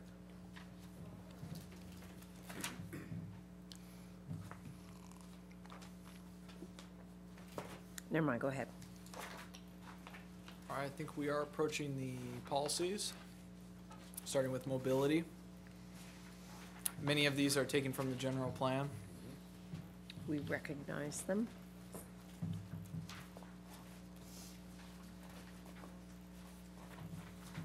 I am a little shocked that Wayne let the roundabouts go by. You know me and roundabouts. I even highlighted it because I thought you'd bring that up. Well, On this page 45, I think it's pub 42, item F. Oh, I have that one too. It's not in agreement with the others. We talk about coastal view corridors. Are these public view corridors, as we call them in the general plan? Designated. Designated public view corridors. Designated public or designated view corridors? Whatever the heck we decided. We had a big debate about that in the general Well, plan. but I also think it's confusing. What I thought was weird was it says, you're enhancing a system of public coastal access to all these places to provide access to coastal view corridors. Well, the access to the coastal view corridors is not necessarily on the shoreline, the beaches, the tidelands. I mean, you're standing back, looking down to those areas. So it doesn't really make sense. I think maybe we need to look at, I think word that differently. what they may be, if I'm understanding you correctly, I may be wrong. With a few of the projects in the coastal zone, they've required, you know, lookout points of some sort, like at the end of Arnoso Lane. And so I think that that's referring, F, is it referring to those types of things? But if that's what your comment was in regards to. Could you clarify, just, go back and look at that point? But also Jim's, I kind of stole Jim's point. His point was somewhat different. You were just talking about making sure the language was consistent with those lengthy discussions that we've had about scenic view corridors, public view corridors, et cetera, and making sure we use the correct language. Yeah, if this refers to that, we should use the correct language. If it doesn't, it's a little kind of close to that language, so we might want to be a little careful, okay, per your point, Does that make sense? what you're actually looking at, so. Yes, yeah, absolutely. And at the top of that page, there's just a redundancy. The first paragraph of goal 3-2 and point A are the same. Yes, thank you. Don? Can we step back to next page, last page, PUB 41, parking fees? So it's true that if there's a potential to change intensity of public use for parking fees, then we'll have to get a coastal development permit to change the parking fees? Is that what we're saying here? Oh, yeah, I thought you said 341. 344? For 344, Yes. PUB 41? Is that true? The Coastal Act will provide us we will now have to get a coastal development permit to change our parking fees? You're But do we required give to now. ourselves a There's a- permit? We have to now? If they're substantial. Substantial. But now we would be the ones to Your own provide that fees. permit, right? Unless it was appealed to the coastal Oh. commission. Well, there's a difference between I don't know. potential, And, It would be appealable because it affects public access and recreation, so. But it'd be any- appealable, but we it would- Definitely be appealable. And this is done up and down the state, even state parks has to get permits every time they want to put what's called, the mechanical, I forgot what they call it. But, any type of pay station or increasing rates or starting to charge where they didn't before. So there's a lot of precedent. okay. To answer your question? yep, learned something. Okay.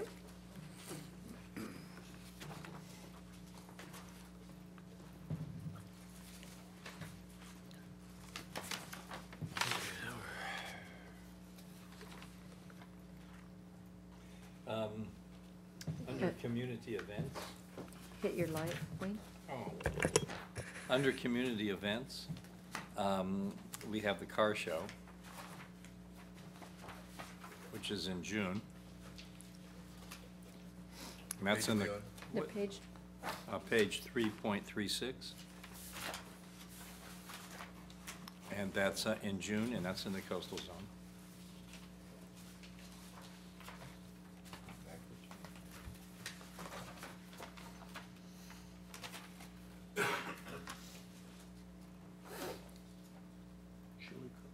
Page 3. 3.36. Oh, we're way back, okay. Yeah, I just saw it. What policy number? It's a community events. It's right See, above under 3.2. It's under community events. it's at the top of the page. It's just before coastal act policies. I think there's actually a coastal act policy that goes with this as well. Now, this is just an example of some of them, this isn't it? Yeah, this is just identifying some of the community events. So you're saying we should add a few? Well, it's a add the other- huge event. Very visitor serving.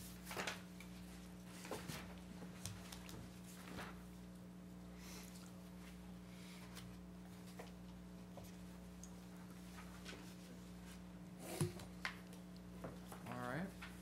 Would our summer concerts count in here? Yeah, it probably should. That's on the beach. I'm assuming, well, I think both these commissioners are assuming that there's advantage to including the events to illustrate our visitor serving facilities. Are they correct? If that's the case, then we might want to have a more inclusive list and just. Yeah, Because yeah, I absolutely. think there are probably a number of other things that we're not thinking of here. So maybe if we can beef that up a little bit. Coastal Commission, put Earth Day also. Beach cleanup. And once a month, we have the art the, you know, the art show. So perhaps, you know, just. We have the farmer's market every week. Maybe just like contact the Downtown Business Association and the Chamber and ask them for a list of events that might be in Yeah, the I think zone. we have some kind of a calendar on file. So, yeah, and we'll contact the chamber to make sure that we get all the applicable events in there. Okay. I was gonna jump down to, let's see, where were we before? We were right around PUB 47.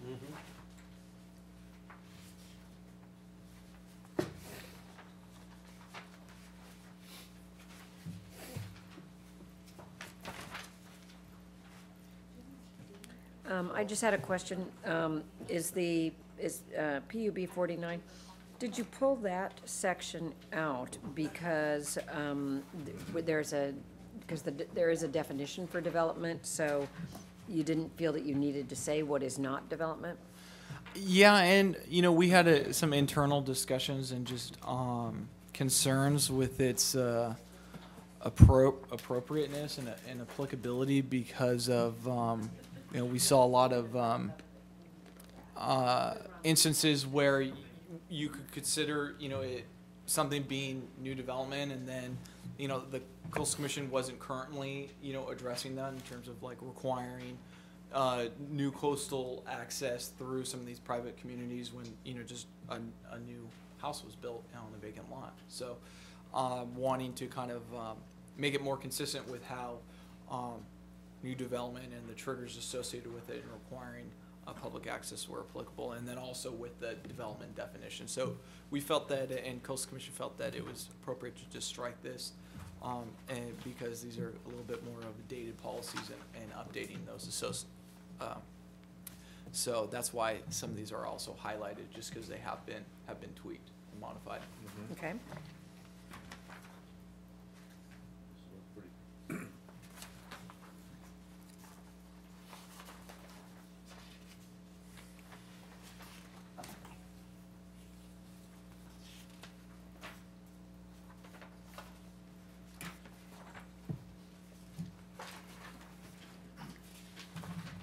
California Coastal Trail, recreational opportunities.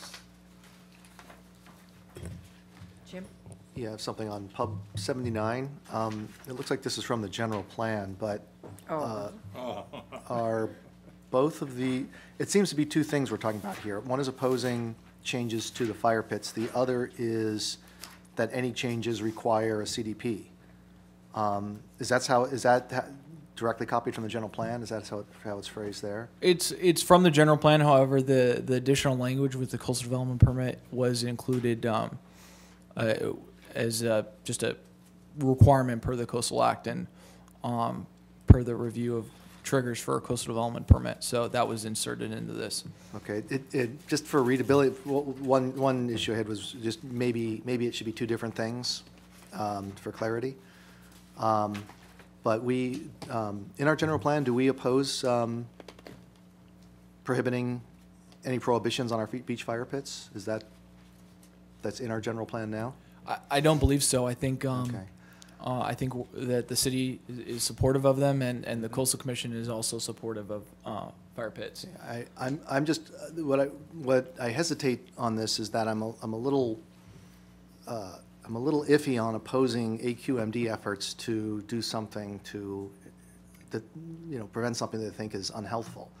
Like, what if we've got one or two fire pits that happen to be blowing into one home all the time, and that's unhealthy for them, and the AQMD recommends that we close that one fire pit or relocate it or something. I think that has been already addressed several years ago, when several of the residents complained about that we're near these fire pits, and then the fire pits were moved. I think we have a AQMD policy now, like 700 feet from this home or whatever. I think there's some regulations been brought in, Jim, that already cover, so I think we're okay. That's all good, but do we want to have a blanket opposition to AQMD saying that we should do anything with our fire pits at all, under any circumstances? Yeah. Well, reducing the number doesn't prevent you from relocating. There's lots of room, and there's not that many fire pits. We got 14 of them, I think it was. So if it's a problem with its location, it can be those things can be just pulled over to another spot. You know, this has been a huge controversy in Newport Beach. I think, and in Corona Del Mar, I think we need to stay clear of it. Well, that's kind of why I'm saying, you know, maybe we shouldn't have this blanket opposition, because whichever side you come down on, it's a controversy because there's a lot of people on both sides who feel strongly about it. And I don't know, I'm just wondering if we. But I think this supports our Yeah. city policy on the issue. This is where we have come down. This on is it. part of the general plan, so I don't know where Oh, to I change thought, that. I thought you said it was not part of the Just general the, plan. Did I just the last misunderstand? sentence in that requires a coastal development permit. Right, but our opposition to AQMD efforts, that's not in the That's That's all in the from general plan. That is in the general plan. Right. Oh, I misunderstood. I thought you got- said I'm that sorry. part wasn't. I'm sorry about that. We like our bonfires. Nice try, kid. Too bad I'm in North Beach. I'm a big fan, so don't mess with my fire pits. What's the matter with you? You don't like s'mores? You're an American. Any more, policies for chapter 3? Any more comments? No, it doesn't look like it. So at this time, we'll invite, and by the way, that was very impressive, commissioners. Or I should say it was impressive staff that you put something together that was, that drew so little fire. Is there anyone in the audience who'd like to step forward to comment on chapter 3? Seeing no one rushing to the microphone, we'll move on to chapter 4.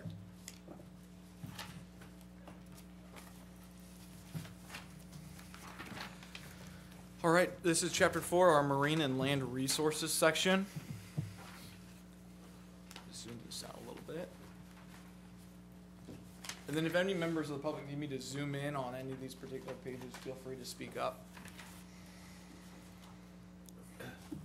And I had a general question. Are we evaluating whether we think these individual areas should be classified as ESHAs, or is that beyond our purview? So we do not need to discuss individually whether an area deserves to be an ESHA.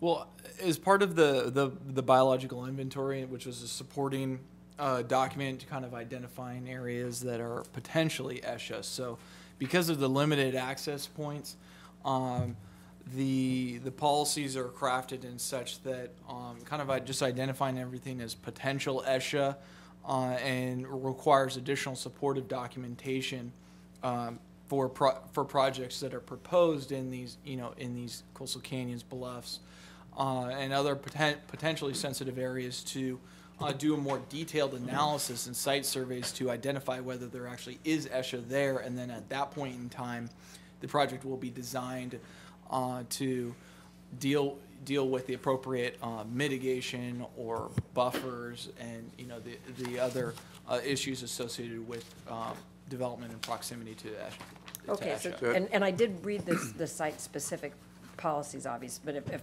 what I'm understanding from you is that we're not, on a blanket basis saying this entire canyon is an ESHA.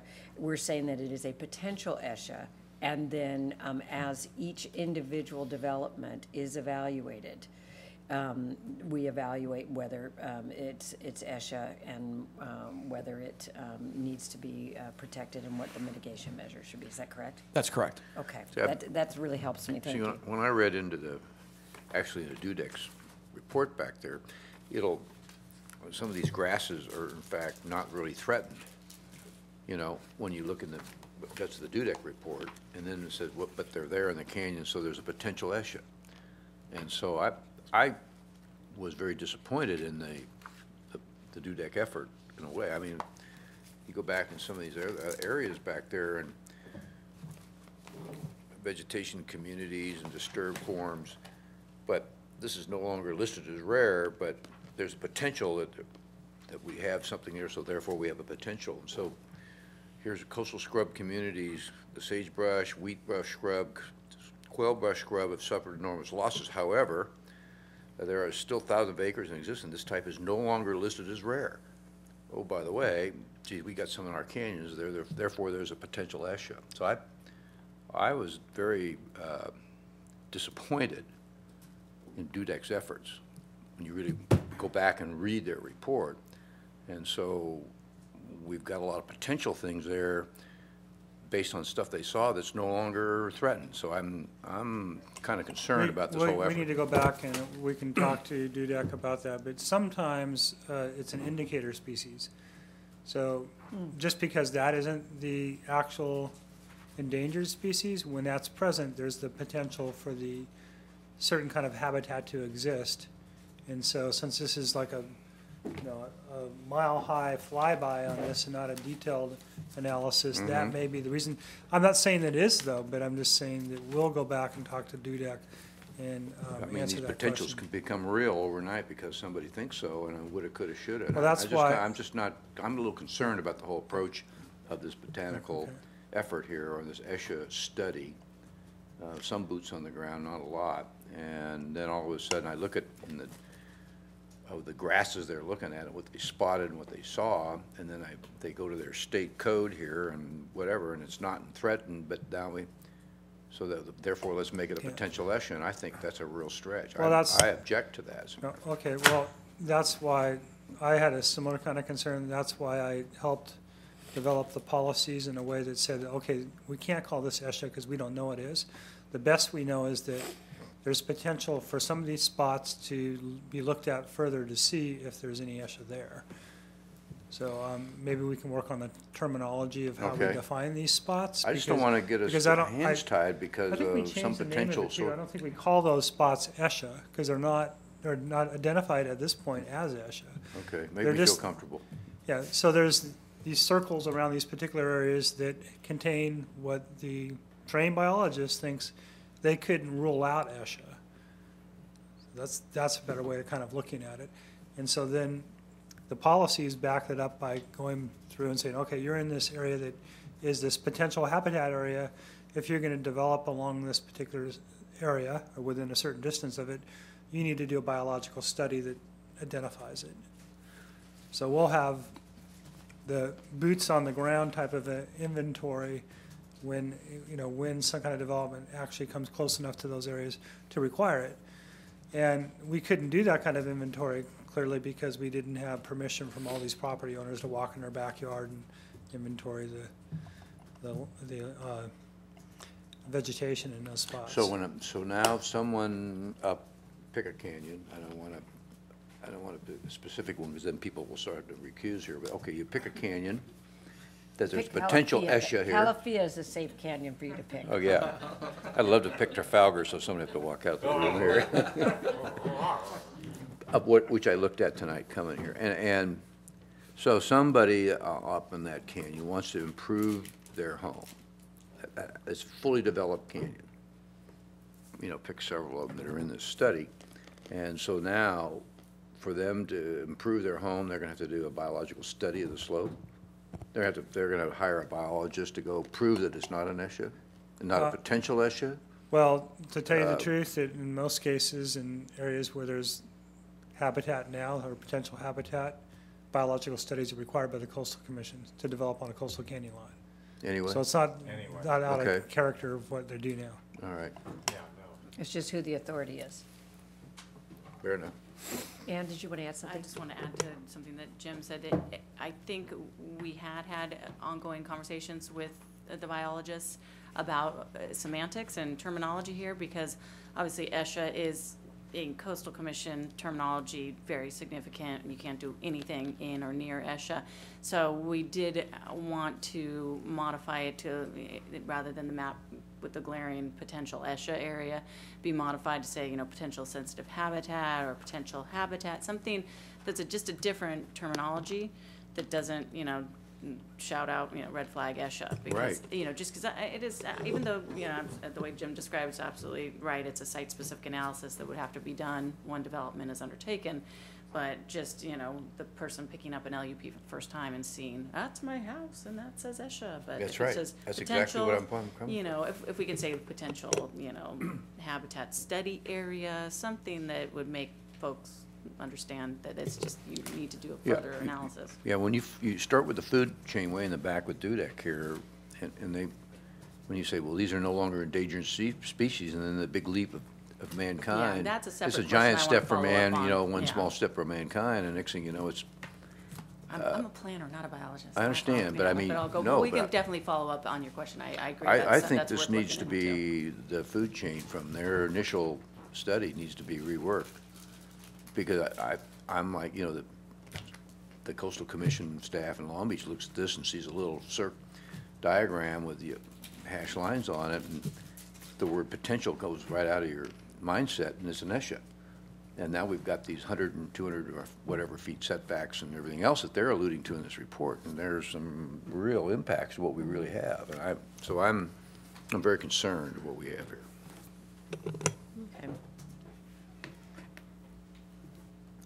So, I think the direction to staff was to research the issue further, go back to the botanical study or the biological study, and then also to look at some semantics that might be preferable.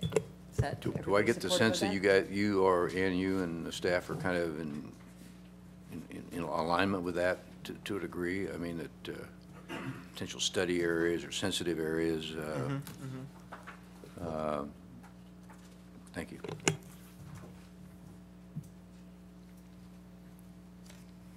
Okay. All right, so I'm gonna begin my scrolling.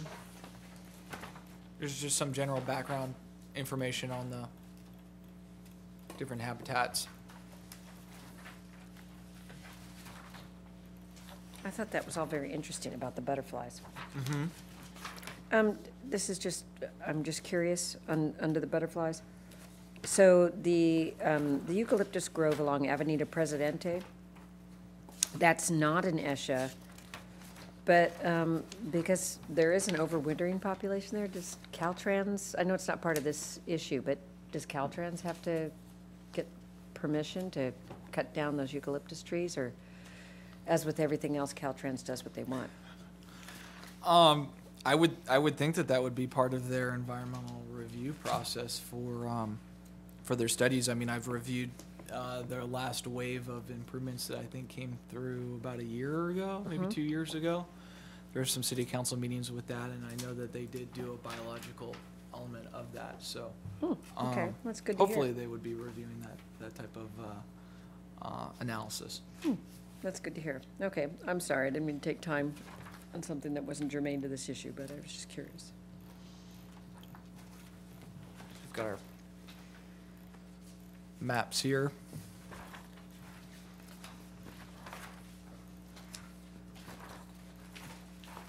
So you're going to revisit these maps then, too, per our discussion of, As far as what the titles of them would be? Yeah, the semantics will carry throughout the chapter. 'cause, I mean, you look at the little potentials there, and you can get, if I could ever get a bigger scale map, Yeah. I think a lot of I people did- would be really upset. I'm serious. I asked for that, John, I know. I've got them here if you want to take a look at them. I have a question. I'm not going to get on any specific canyon, but some of the areas, I would imagine you're delineating this, that you're taking into consideration the hillsides coming down, that would perhaps not be involved in potential ESHA? Oh, no, they're in. Well, there's some areas, I'm not going to get any specific canyon, but it doesn't show that they're ESHA, and a lot of these canyon walls are very verdant, whereas the bottom of the canyons are perhaps not so much. So I'm just wondering, I don't want to get into any one canyon here. Well, I think that would kind of refer back to the project specific analysis should address any kind of potential habitat there, or whether there is no potential habitat. Does that answer your question, I guess? Are you talking about just the level of detail on some of the On some of these canyons that are maps, identified? it doesn't show any ESHA on the hillsides. Like, I think a safe one to discuss would be Montalvo. So do you want to use that to illustrate your point? Yes. No one's involved with Montalvo here, okay? For example, there's a line outlining the canyon, and there's ESHA, seems to be in the bottom of the canyon there, but the hillsides don't seem to have ESHA. And that's just what the biological inventory studied. However, we've got policies to cover on all. Did they actually walk these canyons? I know that they took different perspectives, you know, where accessible, and there's a methodology in the biological inventory. I don't know offhand specifically which ones that they walked, but I think they There is a did look at that disclaimer one. that says there were a lot of areas where they couldn't. Right, I know So- that. I think it's didn't probably re- they didn't really walk specify a lot more where they than- did than walk. they I walked, couldn't yeah. find it. I think the majority of their accessible surveying was near the state park and the off of Presidente and the state park. Mm-hmm. So perhaps that goes back, it's an expansion of the issue that Don brought up, which was, we'd like to have a little better understanding of what they included and what their methodology was. So perhaps, if you happen to know, and No, then if we could look into it. Yeah, I definitely agree. We should look into it and explain the methodology and what they saw and what they didn't, but just to give a little background that it was cost prohibitive also. I mean, there was access issues because of private ownership, but to spend that time on the ground and analyzing every square inch when knowing this was gonna have to come back for site-specific analysis, case by case also, you know, it was a better, more efficient use of resources to do this level of a survey and then come back with site-specific. So we can definitely get the information about what they did, but just that went into the thinking of. Okay, that's helpful to know. Thank And you. are we able to come in and view a larger map? Yeah. Not here, but because I don't. Yes. The maps are available for anyone that would like to email me. I can email those out. I think I've emailed them to some of the public already. So. Okay, I'll come in for it. Absolutely. And maybe if you could just send them to all the commissioners, Absolutely. Yeah, just a PDF to be able to blow it up. because some of us are sight challenged. So I think moving on, looking at water quality, just some general background information, coastal canyons and bluffs.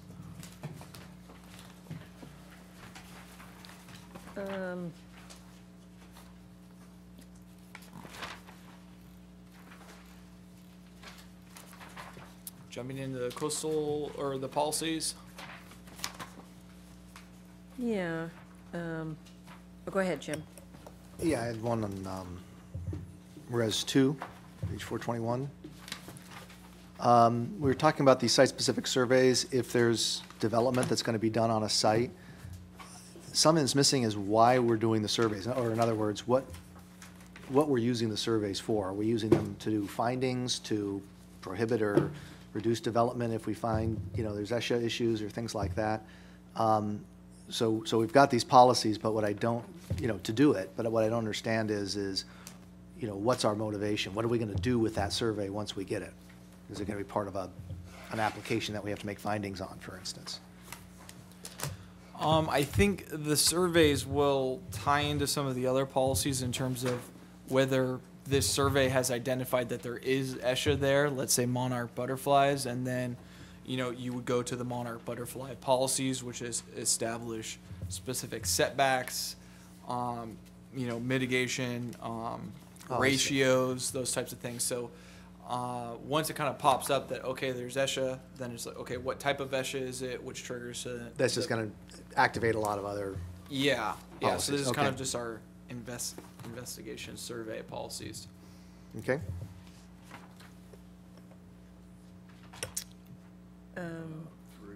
Yeah, I have questions on that as well. You go ahead, Don. Right.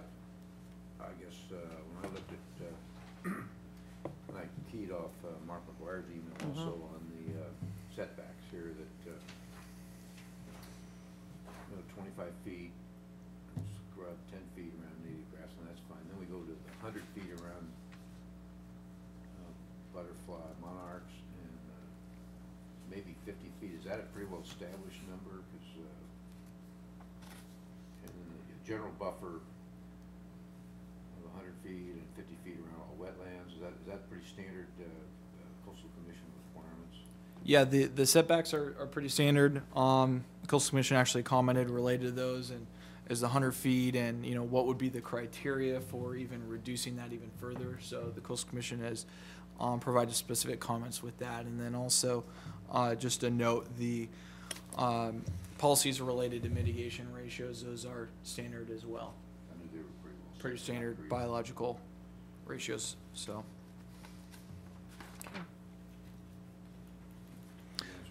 Yes, it did. Okay, I had a comment on that one as well. That paragraph after the bullet points, the purpose of such setbacks shall be to prevent any degradation or further degradation of the ecological functions. Is it only to prevent the degradation, or are we looking at restoring the ecological functions and enhancing them as well? Should that be part of this policy as opposed to just, kind of keeping it like it is? I don't know. I mean, I think this is specifically related to development associated with that. Mm-hmm. Whereas, we also have policies for mitigation ratios if additional plant material or sensitive habitat needs to be added, as part of a development. The restoration, I guess, would be of habitat areas in coastal canyons or bluffs would be something that I think you're referring to in terms of restoring actual habitat. Yeah, I'm just wondering if we want to, because so much habitat's been removed, I wonder if part of our purpose is also to, where possible or feasible, not just prevent more loss, but restore bits and pieces where we can, where it's appropriate. I think that's definitely an option. I don't think that we have any policies associated with that now. So I mean, if the Planning Commission would like, we could draft a policy to do that. I mean, I think a lot of these locations are private property, so it may be something that would tie to a development, like if they're going to do some type of development near Coastal Canyon, that they restore some of the plant material there. Whereas if it's just urbanized plant material, then restoring some of it is a possible option to kind of tie as a condition of approval, but having a policy that kind of would link to that condition later on for that development. So you're thinking possibly adding a policy for that? Bart, are you? Well, we're specifically talking about what the buffer is and why the buffer's there. And the buffers, it's a whole different situation, a whole different issue when we're talking about restoration of the habitat. So this section is strictly what the buffer is and why we have it. And it's to prevent any degradation. That's why we're staying away from the habitat area. And if someone said, well, I can do less of a buffer and not have any degradation, would we allow a variance for that, or would we want to say, well, we want to actually enhance it if we can, so we're not so inclined to provide a variance to it? So it's a question. I think there's some mitigation ratios and other things that are apply later on, don't they really, John? Yeah. That really apply here, Jim, that going forward, that there is some areas where you have to restore there's some ratios later on that apply here, isn't that correct? Mm-hmm. Yeah, we have some policy ratios. I think they're a little bit further in there. I'll point them out as we go through. I think for the wetlands and then also for ESHA. Well, and at the end of that policy, there's basically an exception allowed. And then part of making those findings for the exception might actually be some enhancement or some kind of, because it says you have to have some demonstration that a narrower buffer is okay. And maybe that demonstration might be through creating some kind of barrier or some kind of habitat buffer that's more intense maybe. I don't know. Seems like there's a lot of flexibility in there in making that finding and requiring things of a project. And, yeah, and I mean, it's good. I'm just kind of looking for a way to give us the option perhaps to do more than kind of have a net zero effect, to have a bit of a positive effect if that's possible. But I don't know if there's much interest in the rest of the commission, for having that kind of flexibility in something like this. But that's kind of what I was looking for. Do you have I would just something to add that if it was creating more or restoring, there'd have to be a hook. There'd have to be some nexus for requiring that restoration unless it was just a voluntary action. So, in this okay. section, it's just the buffer. You're prohibited from degrading or impacting sensitive habitat. And then you don't touch that, and then you buffer, set back, and then you are allowed to develop. And so that's, if you had any unavoidable impacts of ESHA, that's when you get into the mitigation that John was talking, and Jim were talking about. Okay, thank you. I agree with you in principle, Jim. I'd like to see a lot of those areas restored. It sounds like this, isn't the section for us to add that kind of information in, but. Okay, John? Scroll away. Scrolling away.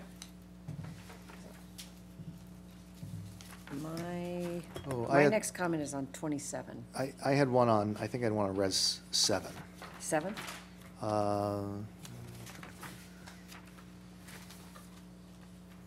Yeah, and I don't know if this is the right way to think of this or not, but I'm kind of looking at this like we were looking at our non-conforming ordinance. And if that's kind of an inappropriate way to look at it, let me know.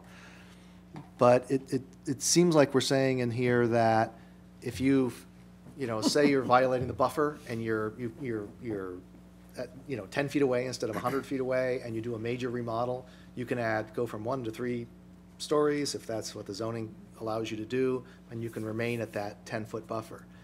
And I'm just thinking, well, if we look at this like our non-conforming ordinance, we'd actually want them to increase that buffer. They could increase their house, but we would also be saying you have to increase the buffer. Maybe it wouldn't be the whole 100 feet.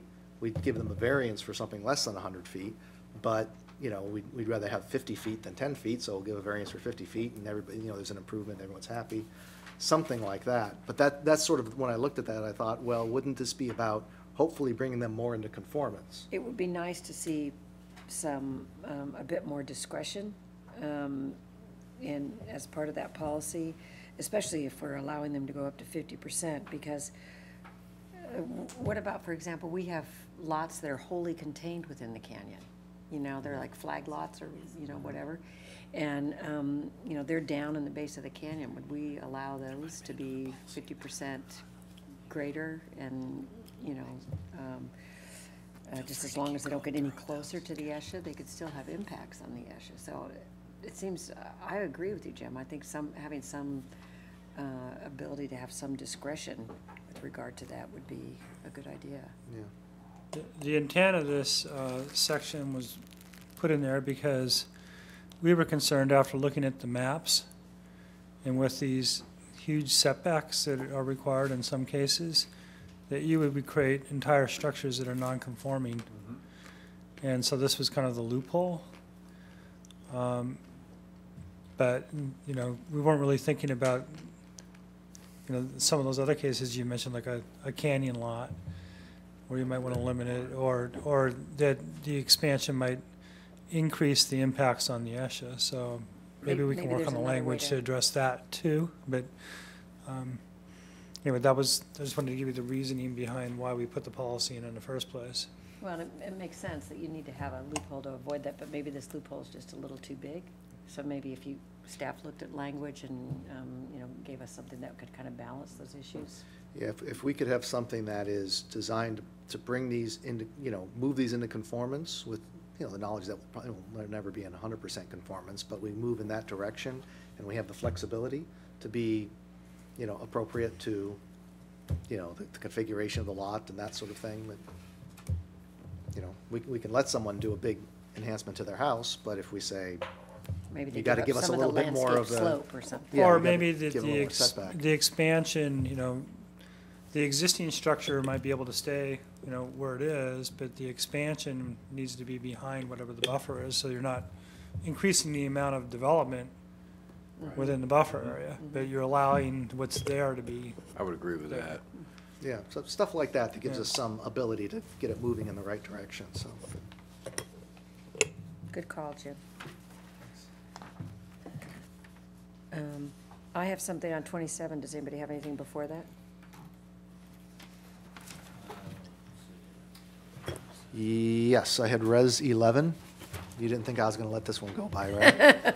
I just thought I'd just like skip ahead to 27. Yeah, you were trying to get me to forget that one. 27, is that? No, Res 11. Don't skip over Thank you. Res 11. Don't skip over Dark Skies. I know what you're trying to do. Where did it go? Yeah.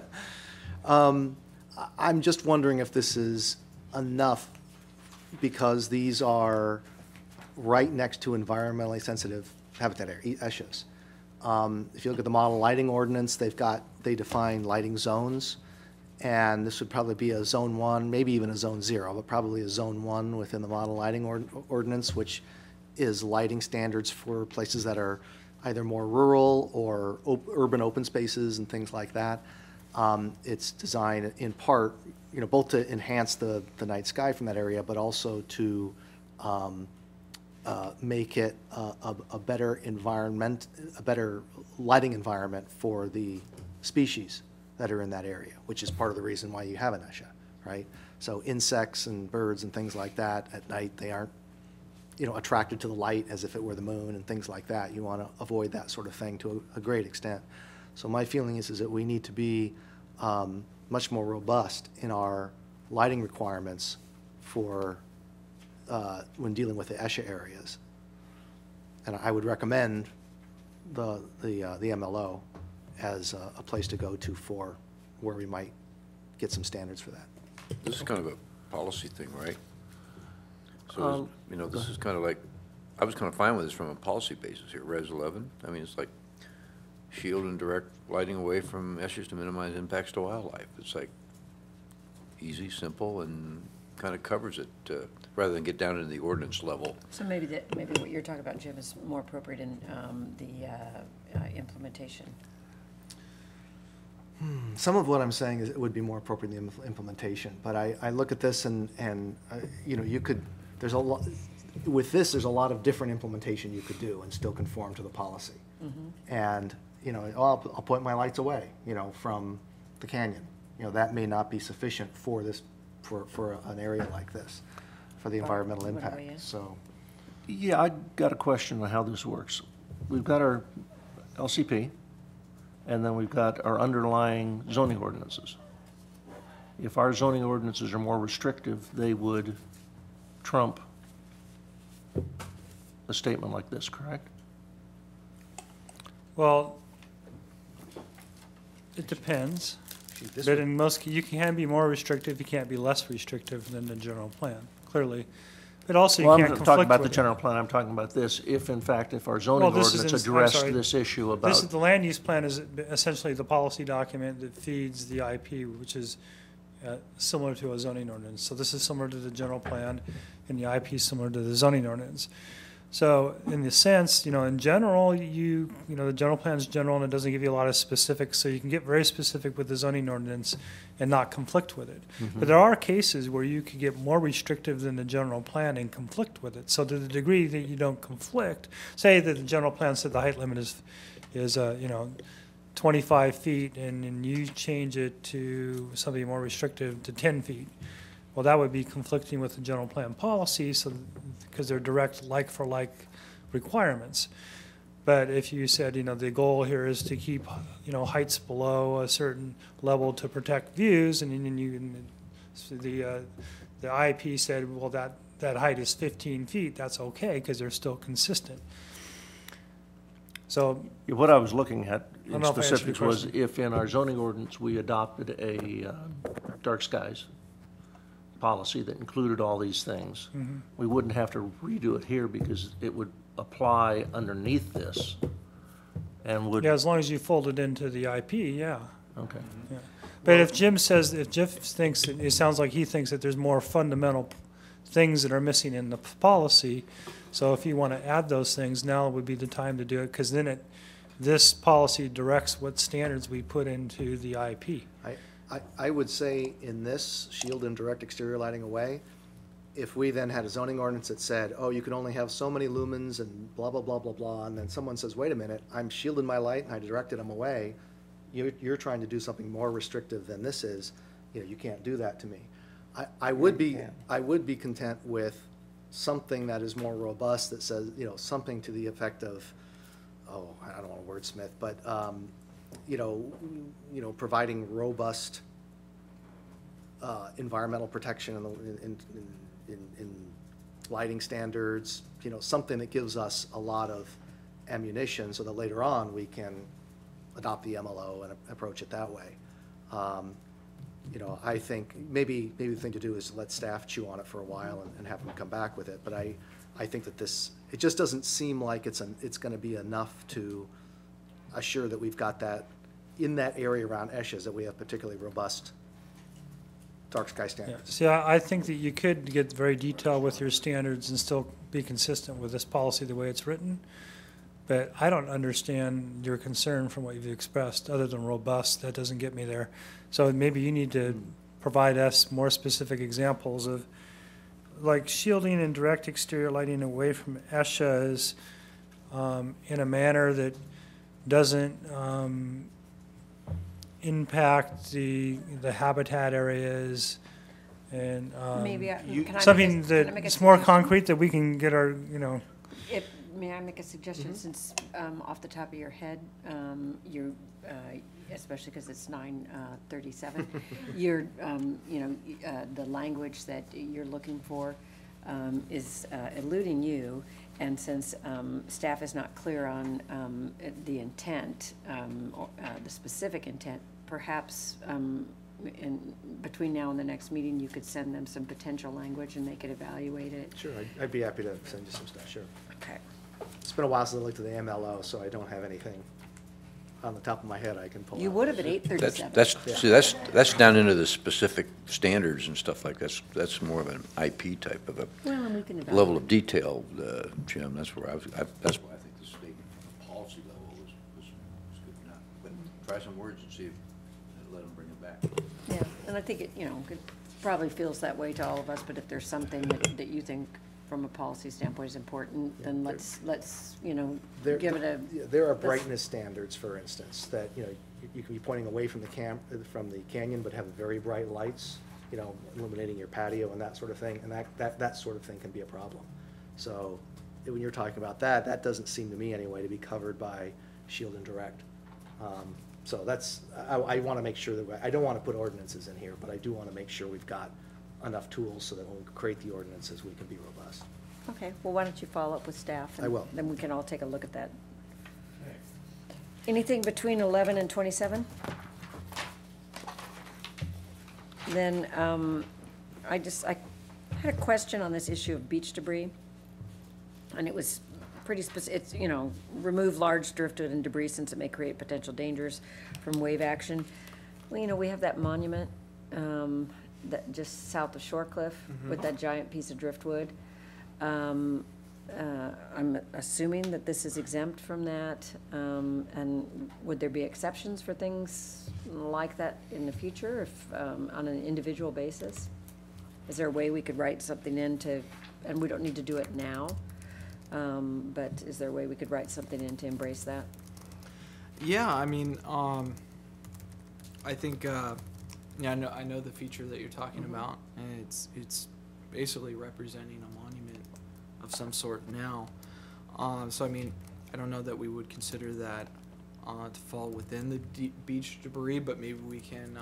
Because it was originally beach yeah. debris from 9/11. Yeah, it's more of a permanent structure now, quite frankly. It is, after the Eagle Scout project, but somebody could interpret it differently, somebody who objected to it. So I just think if we want to protect that and, provide the ability to do that sort of thing in the future, we just maybe have some language that addresses that, if that pleases the rest of the commission. Ann? One comment about the Eagle Scout project, and I haven't seen this monument, but just be careful with things like that that get formalized without benefit of a permit. I'm not sure whether, was there a permit for it? I don't know what, Probably not. No. No, there was no permit. so it might actually preserve it if we leave it out? That actually might be a. We should move on, Chair Darden. I get the intent. We'll put something in, it says, remove large driftwood and debris in cases where it creates potential danger, There you go. Which it kind of says there. something like that. So it's more flexible. Okay, thank you. Moving on to the wetlands. Yeah. Wetlands. 30, page 30. Page 30, okay. You talk about these buffers, because we have an email from Mark McGuire about buffers that are in the coastal permit, Marblehead, which are 50 feet. And, so here we have 100 feet. And then, by the way, Res 37, within it, you identified in the policy Res 37 or to be marked. Yeah, I think with some reorganization, but it's supposed to be 36. Yes.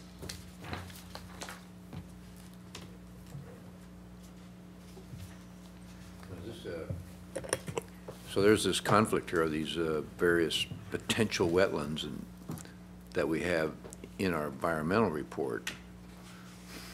And all of a sudden now we have a 100-foot buffer around there that's mentioned in the ESHA, back in the ESHA area. There's description of one potential sort of maybe coulda, woulda wetlands. Now we have a 100-foot buffer. So is there any wiggle room there, or like 20 and 30% on hotel accommodations, or is this one of these things where the cement's dried? If I may. It's not, the figure's not in the act or in the regs, but it is a well-established precedent. The 100-foot wetland buffer. It could be more. I mean, I've seen a 100-yard buffer.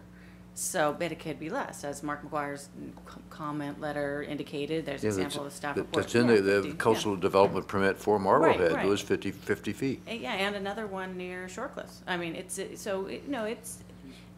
think so. I think there's just a typo in this also. That it should be, 100 is more the established coastal commission standard, and then it can be reduced to 50 foot depending on the circumstances. And it could be even less. Right, there's some 45-foot there in the coastal permit for Marblehead. Right. So, I mean, as long as there's some flexibility, but just the typical standard is 100, but it could be more. But obviously, there's this, San Clemente is different. It doesn't have, you don't have properties like there are in, Northern California that are acres and, Right, it's not like different. San Diego County, with So- San Baguito's Lagoon or Right. something. I So mean, in the standard itself, it allows for reduced Yeah, I think distances. that's Pardon what me? Ann was saying is that Just have to that adjust the notch typo. should be eliminated. It's kind of conflicting because Yeah. in the top it says in no case shall, and then it says there's exceptions right below, which is Yeah, can a bit odd. we can smooth that out a little bit? Um, But you think this should stand that way, or the rest of the commission? I mean, that you're saying this is kind of the way it has to be, because we have a precedent in this town that 50 feet by the coastal commission for Marblehead, so. And it looks like Wayne and Michael have thoughts on it. Wanna weigh in? No? Okay. Michael, you wanted to weigh in? Yeah, I do want to weigh in because this is an issue at Poche right now. And it's an issue with the Coastal Commission, too. Apparently, they're beginning to think that a drainage ditch is a wetlands. And I don't think anybody else in the neighborhood takes it that way. And I'm wondering if in this definition, if we can exclude wetlands that are drainage ditches or runoff sources rather than wetlands, because we're going to have a problem with getting that ever cleaned up. They're going to consider that a wetland. And part of the bigger program was to try to capture that water after it's treated and then pump it back into the sewer flow out to Dana Point so that it would actually be dry in the summer. And, that becomes very problematic if if we're now calling that a wetlands. And so I'm just worried that we could consider it that way when it's not really saying that it's excluded from wetlands as a drainage ditch. Wayne? So, Isn't that specific drainage ditch in the county, not in San Clemente? Yeah, I believe so. We've got that graphic in the access section. well, but it's talked about in this coastal program several times. It's, Well, the policy 35 above states that it's defined basically per a state code.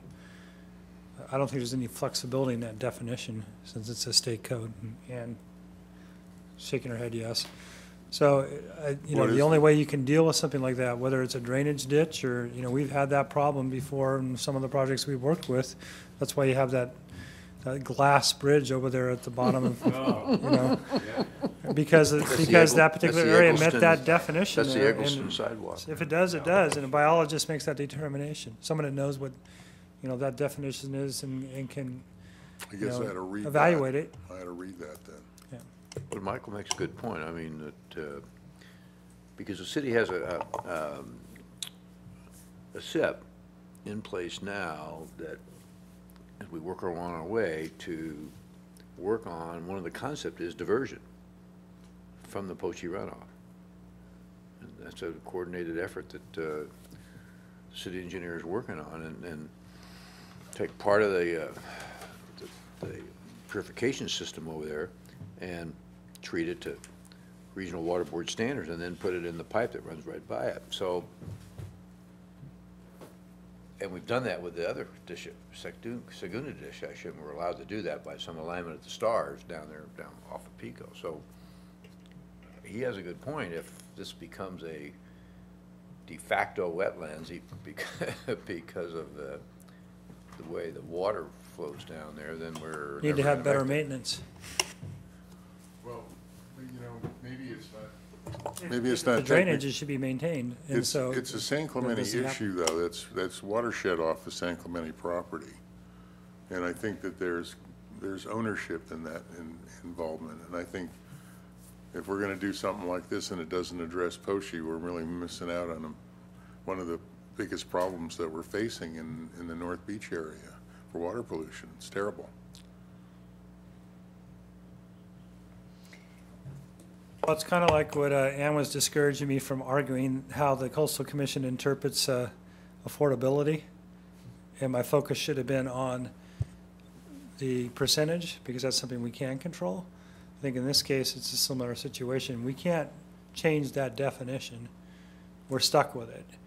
And a biologist ultimately makes that determination. But by having control over the LCP, at least we have a little bit more say-so on, getting the professional opinions. And the other thing is, clearly the best way to prevent that from happening seriously is maintenance. If you have a drainage and you're letting it, have a soil accumulation and indicator species that are coming in there and it starts meeting that definition, you're not maintaining your drainage, and that's the problem. That other circumstance with the bridge, there was a sidewalk, that occurred over the top of a cement sidewalk.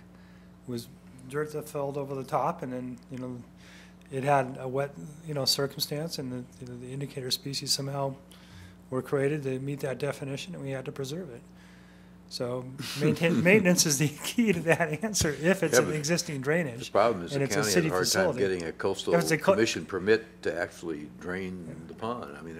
That's a permitting action in itself, which Right. the well, stars have to be in alignment between the water board, Well, the Army yeah. Corps of I don't know Engineers, how and the to, Coastal Commission. I don't know how to deal with this. Yeah, I don't either, but that sidewalk, we should have used Roundup. That would have solved that problem. That was outrageous. Is this something that staff in their wisdom could look at to see if there's anything that can be done to improve our position on this issue? And I understand, Jim, that you're saying, that there are things that we can't change, but perhaps there's something where we might have some way to give ourselves more control. Is there, could staff look at that, just see? if Well, there's- I guess I'd have to understand the problem, but so far, all I've heard is that there's a drainage that could be a problem in another jurisdiction. So I don't know how we can fix that. But Checking the state regs to see if, where this thing maybe, you look at that state reg, we don't know what it is, but if you were to look at that, possibly Ochi won't really be defined as a wetlands. I don't know, it's worth the exercise. Well, they do have another page behind this, Res 49, that says we're going to have a stormwater and urban runoff management plan and funding to implement the plan so that our watersheds are all controlled. I mean, that's the hook maybe that Jim is alluding to, that if we would control what we deliver to Poche, we could, you know, I mean, I'm just offering another point If that's an in the... area isn't currently wetland, the way to control it is to make sure it doesn't become one. It's simple as that. I mean, I don't know how you do it if it's in another jurisdiction and it's controlled by the county. I mean, that's more difficult. If it's ours, we have, you know, some ability to maintain it. Could you check it though for us, because We'll look into it. We'll talk to the engineering department and try to find out more of the issue. Okay, all right, Was there anything between that, between 36 and. 36 and where we are now at about 49? Not for me, anybody else? No. Okay, All right, keep scrolling through. I'm good until 70, but anybody have anything between 49 and 70? Wayne? No, I have something at 71. Okay.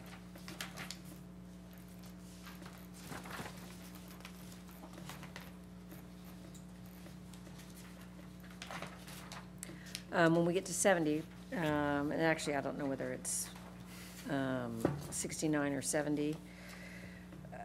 You know, I think most of you know, I've had concerns about the eroding of the coastal canyons by lot splitting. And I do notice that our definition of development from the Coastal Commission included lot splits.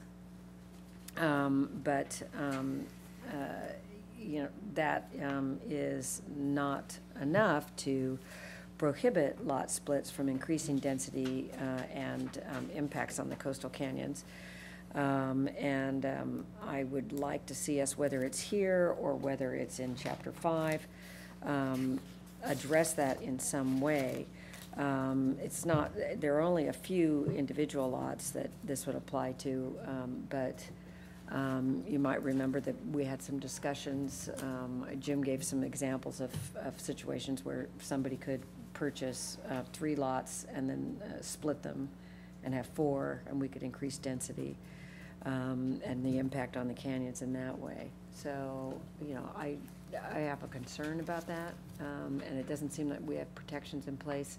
We already lost one really important open space buffer, as called out in 69, and I'd hate to see us lose others. I don't know if that's an issue for which there's some support, and if we had staff look at some language about that, and about where an appropriate place to address that might be. Well, you have my support on that. We need to look at that further. I agree with that. I think I can refer you back, and I can pull up this policy, but in our land use section, LU 18, I'll pull this up real quick. I think we can add. Here, let me get to it.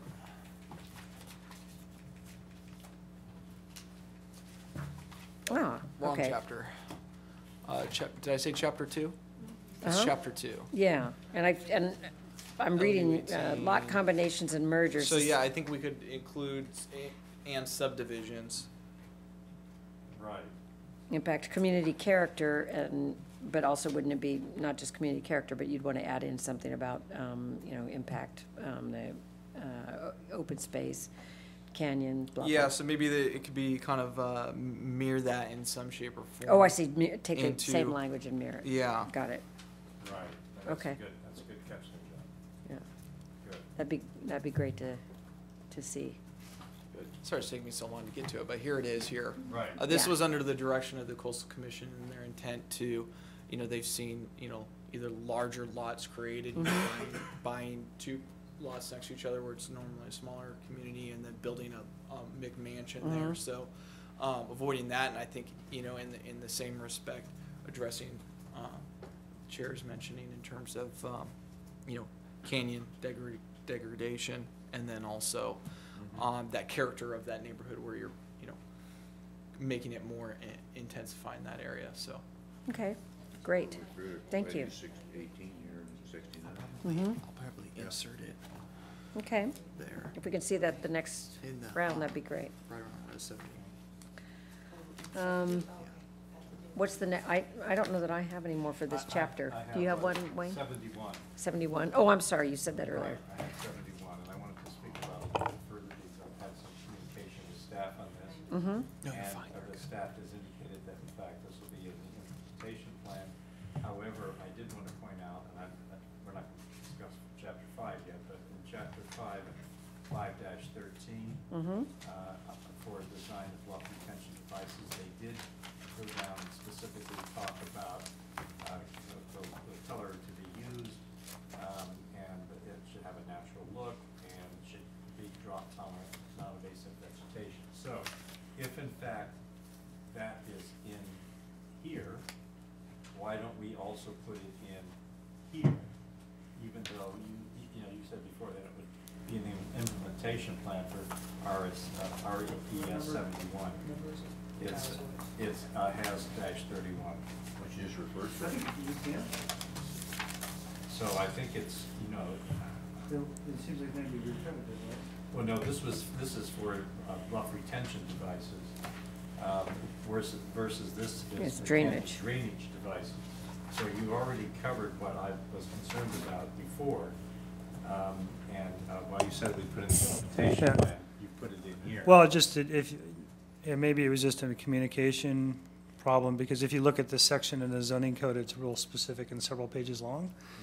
So that's what I was suggesting that goes into the IP, but I also suggested that we clarify this to say that it is designed to blend into the canyon and use, vegetation as a mitigation. But yeah, we can Why don't add you that text if that's Why what don't you they. just refer to hazardous 31? Well, I think it's slightly different. They're One's slightly protection devices and the other Yeah. ones are drain pipes. Right, But true. using similar kind of a numbering system like that, that's fine if everyone Okay. does it like If you that, could yeah. do that, that would be good. Yeah, we can insert that Yeah, language. I saw that and I thought, well, needs to be. Okay, sounds like a good idea.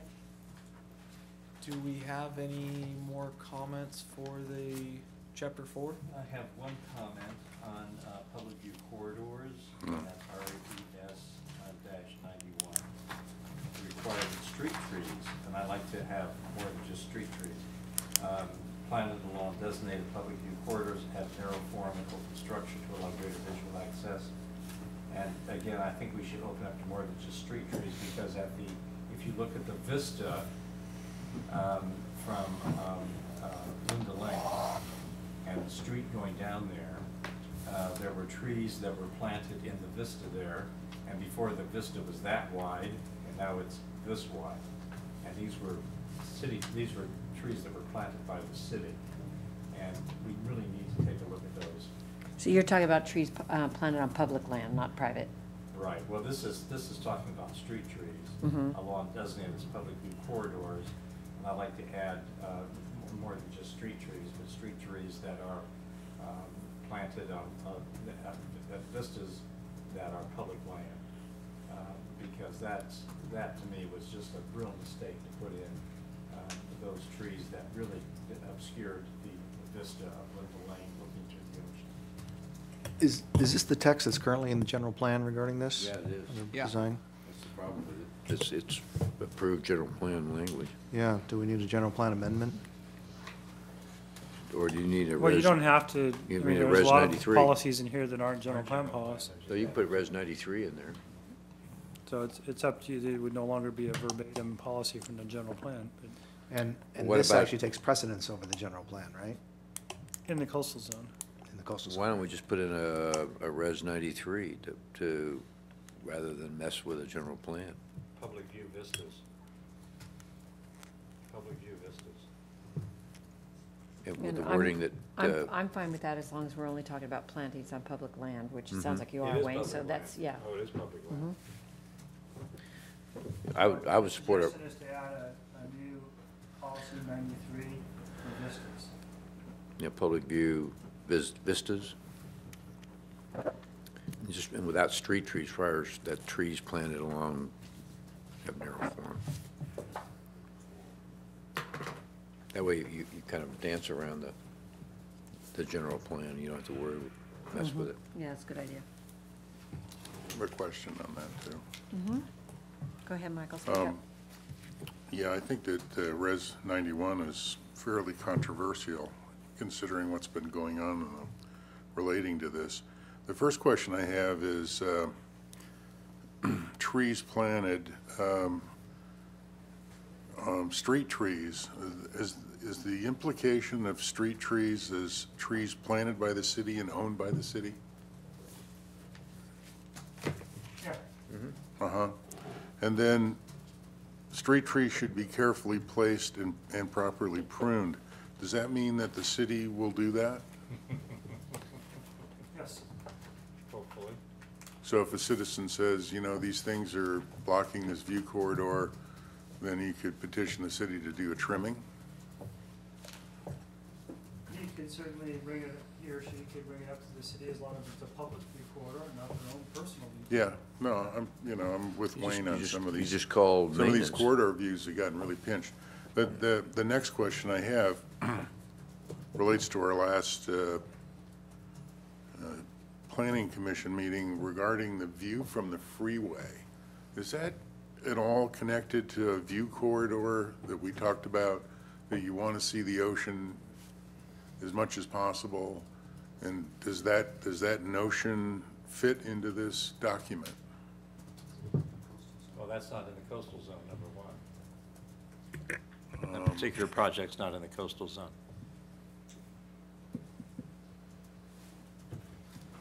Maybe in a couple of spots it does, maybe that, I think there's another section, John, that talks about public view corridors in here, right? Chapter 6. Yep. So identifies maybe that would be public the better view place to talk about that. Okay, so So- we could take that up when But we- yeah, it could be included, you I know, just, the- yeah, you're right, it's probably not in there. It's certainly on the border, though. So you could argue that, I think. Well, why don't we- It's outside. It is just outside. Arguable. Well, why don't- Anyway, just a thought. If you want to argue that point, why don't you save that for when we're fresher? and Yeah, when we're in no, chapter 6? I agree. I just thought that we're talking about views and trees, and that comes to mind. Anything else on chapter 4? Okay, then, I'd like to make a suggestion that after we hear from the public, that perhaps we adjourn. And this seems to be a logical place to do that. But we might suggest that if anybody in the public has comments about sections beyond section 4, that, we'd certainly welcome their comments on those other sections, since they've been sitting here all night. We could keep them in mind when we get to those sections on another night. Would it please the commission that we adjourn after we get public comment? Stay tuned at that. I know you always want to, Wayne. You're such a night owl. I thought we were going to push through. Well, right. I'm ready to go on. But after right, this, Don. you could go to a drinking establishment downtown. Down by the beach. A visitor-serving drinking establishment. Down by the beach. I think it's a good breaking point. I would be in favor of continuing it to another meeting. Okay, so I see heads nodding, so why don't we invite anybody in the public who wishes to speak at this time? Mr. Strickland?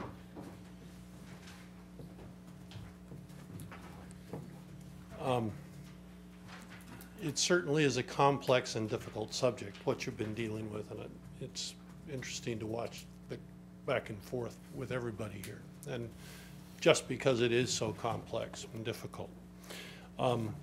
I'd just like to say that I think one of the reasons the Coastal Commission came out with the importance of all the natural habitat as well as the ishas, as well as the wetlands, is that the land in which San Clemente is located is one of the most rare, fragile, exquisitely beautiful places in California, and I think we all know that, and that's why we're here.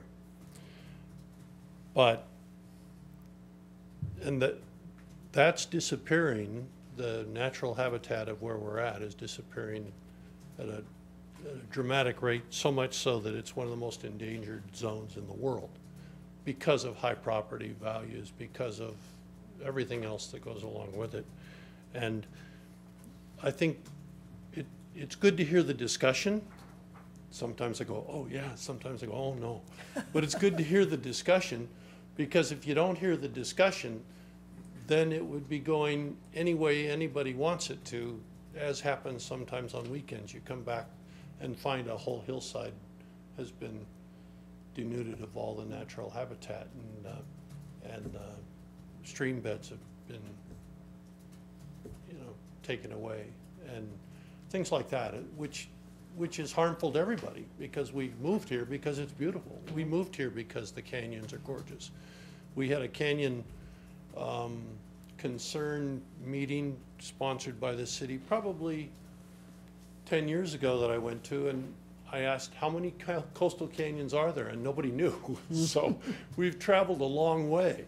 But the fact that we're discussing that, and the fact that there is value and there is discussion rights on both sides, because certainly the property value is here. People now pay megabucks for properties that I'm lucky enough to live here, and I think we all are at this point in time.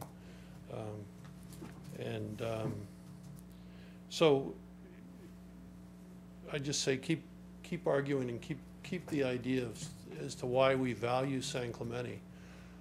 I understand that Newport Beach may have been one of the models for plans by various cities, and I don't think anybody in San Clemente wants to look like Newport Beach. And so maybe there are, I don't know. And anyway, the idea is that we keep San Clemente unique, and that we value what we have, and that whatever changes we do kindly. Sorry. Thank you very much. Thank you. And thank you for your patience tonight. We appreciate it. Mr. Redkay. Thank you.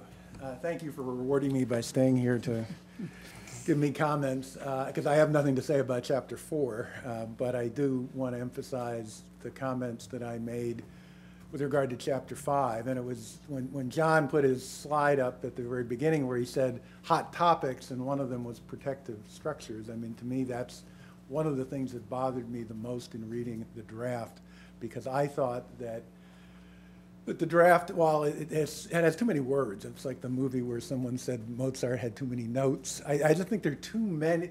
There's too many detailed policies, some of which are inconsistent with each other. But in reading some of them, and I cited the ones that were particularly troublesome to me, it seemed to me like there was an over-encouragement of using protective devices.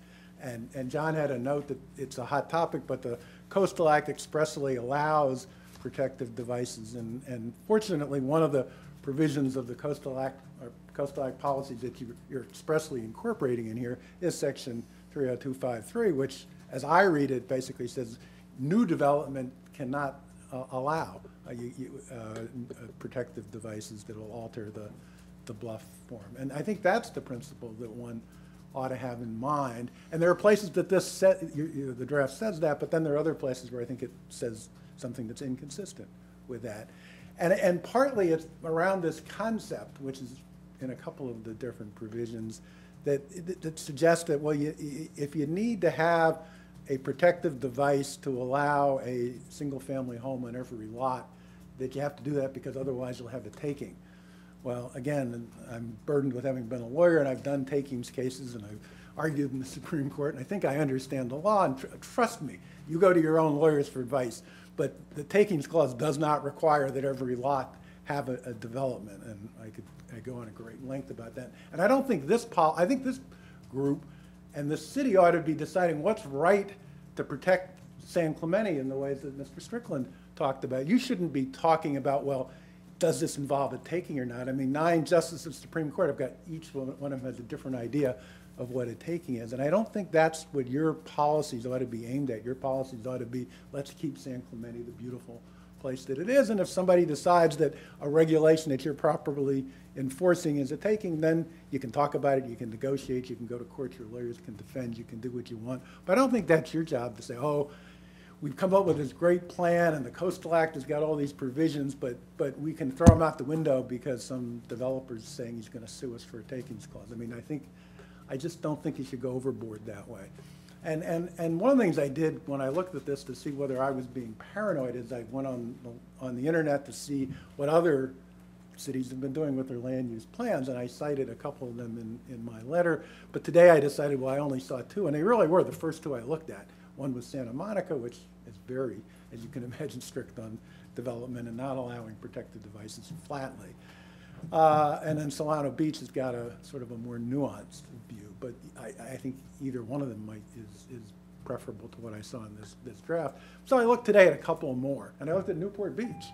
And Newport Beach basically says you shouldn't have protective devices, basically, period. Malibu, pretty much the same thing. So just don't needlessly allow protective devices. Thank you. Thanks, Ron. Is there anybody else who'd like to speak? Okay, all right. So now I can close the public hearing? Is that, or do we leave it open? Well, you want to continue it to the next meeting. Yes. So you want to leave your public hearing open so that you can continue to take testimony at your next meeting. Okay. All right. Then I will move that we continue this. Do we want this to a date certain on June 9th? Is it June 9th that you want to go to, John? Yes, that's the date we're shooting for. All right, then I move that we continue this item to our meeting on June 9th. Can we have a second? All in favor? Aye. Opposed? Okay, passes 6-0. Do we keep Take this up on the 9th. I think we do. I'm not giving mine up. I've already made my notes, so. Yeah. Well, that's what they. Well, we have to do our, we have to do our adjournment. This is the second draft we've had of this. Yeah, I was gonna say, I don't want to. And general plan, we kept getting new ones. We have to do our adjournment, don't we?